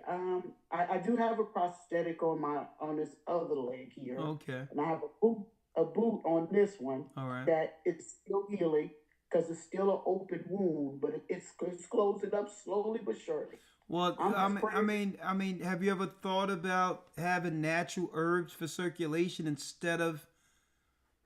There's herbs that give you that natural circulation, that the body, the right diet with the herbs can keep that circulation going as needed.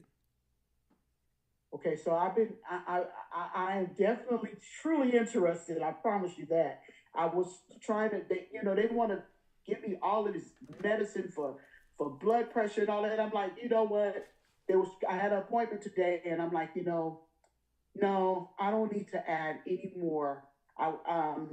That. So I was looking into what I can actually, some herbs, like you said, that I can take to bring down blood pressure, and also to work with to keep the sugar at a normal rate, which will actually help with my healing.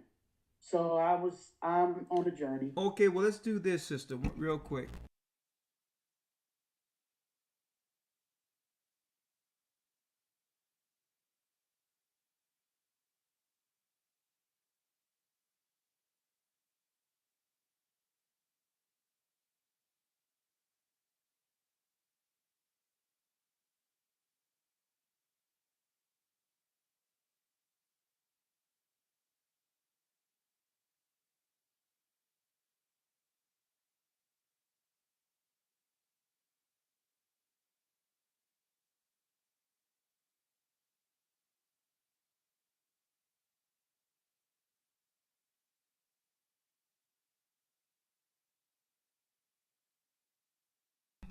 I'm going to have an herbologist reach out to you. You can talk to her about it. And, it's a sister who's very good in this. Believe it or not, Elder Ramar has gone into that field also. But Elder Ramar going to be with me this weekend. So I'm going to make sure I have Sister Crystal call you. You can talk to her. And we can see what we can do to send out a package that can help you out, okay? Oh my God! Is this for real, Elder? Man, listen, of course, sister. What you mean it's for real? Oh my God. Oh, you talking about this for real? Oh my God. You are amazing, brother. God bless. Well, I thank you for your time and giving me an opportunity to speak and for you to hear me out. Thank you so much. Well, welcome, and I pray for your health, and Please do. we're gonna do what we can for our people, sister. All right? God bless. Bless you, sister. All right. All praises to the Most High. Thank you so much, Elder. Blessings. Thank you. All right. Take care. All right. God bless. Bless you, sister. That's Sister Tina. And that's who I be. That's who I be, Elder. That's who I be. You be. Blessings. All right, Elder Lawyer. I hope you're ready for this weekend. Yes, sir, I am. Yeah, we're gonna go into New England, Boston, and sit down with our family and get everything working so that this work can prosper going forward. And let's give them heaven. Yes, sir. Done. All right, that concludes our broadcast for this evening, brothers and sisters. You stay prayed up, sin not. We will soon see Israel. And yes, we are the children of Israel. And yeah, we are back. And we ain't going nowhere. Blessings, blessings, blessings. Found our brothers here together in Colombia. Reuben from Australia. Issachar, the Mexicans. Highest gathering is right there. The Negroes, Benjamin, the West Indians, Levi, the Haitians. Highest gathering is right there.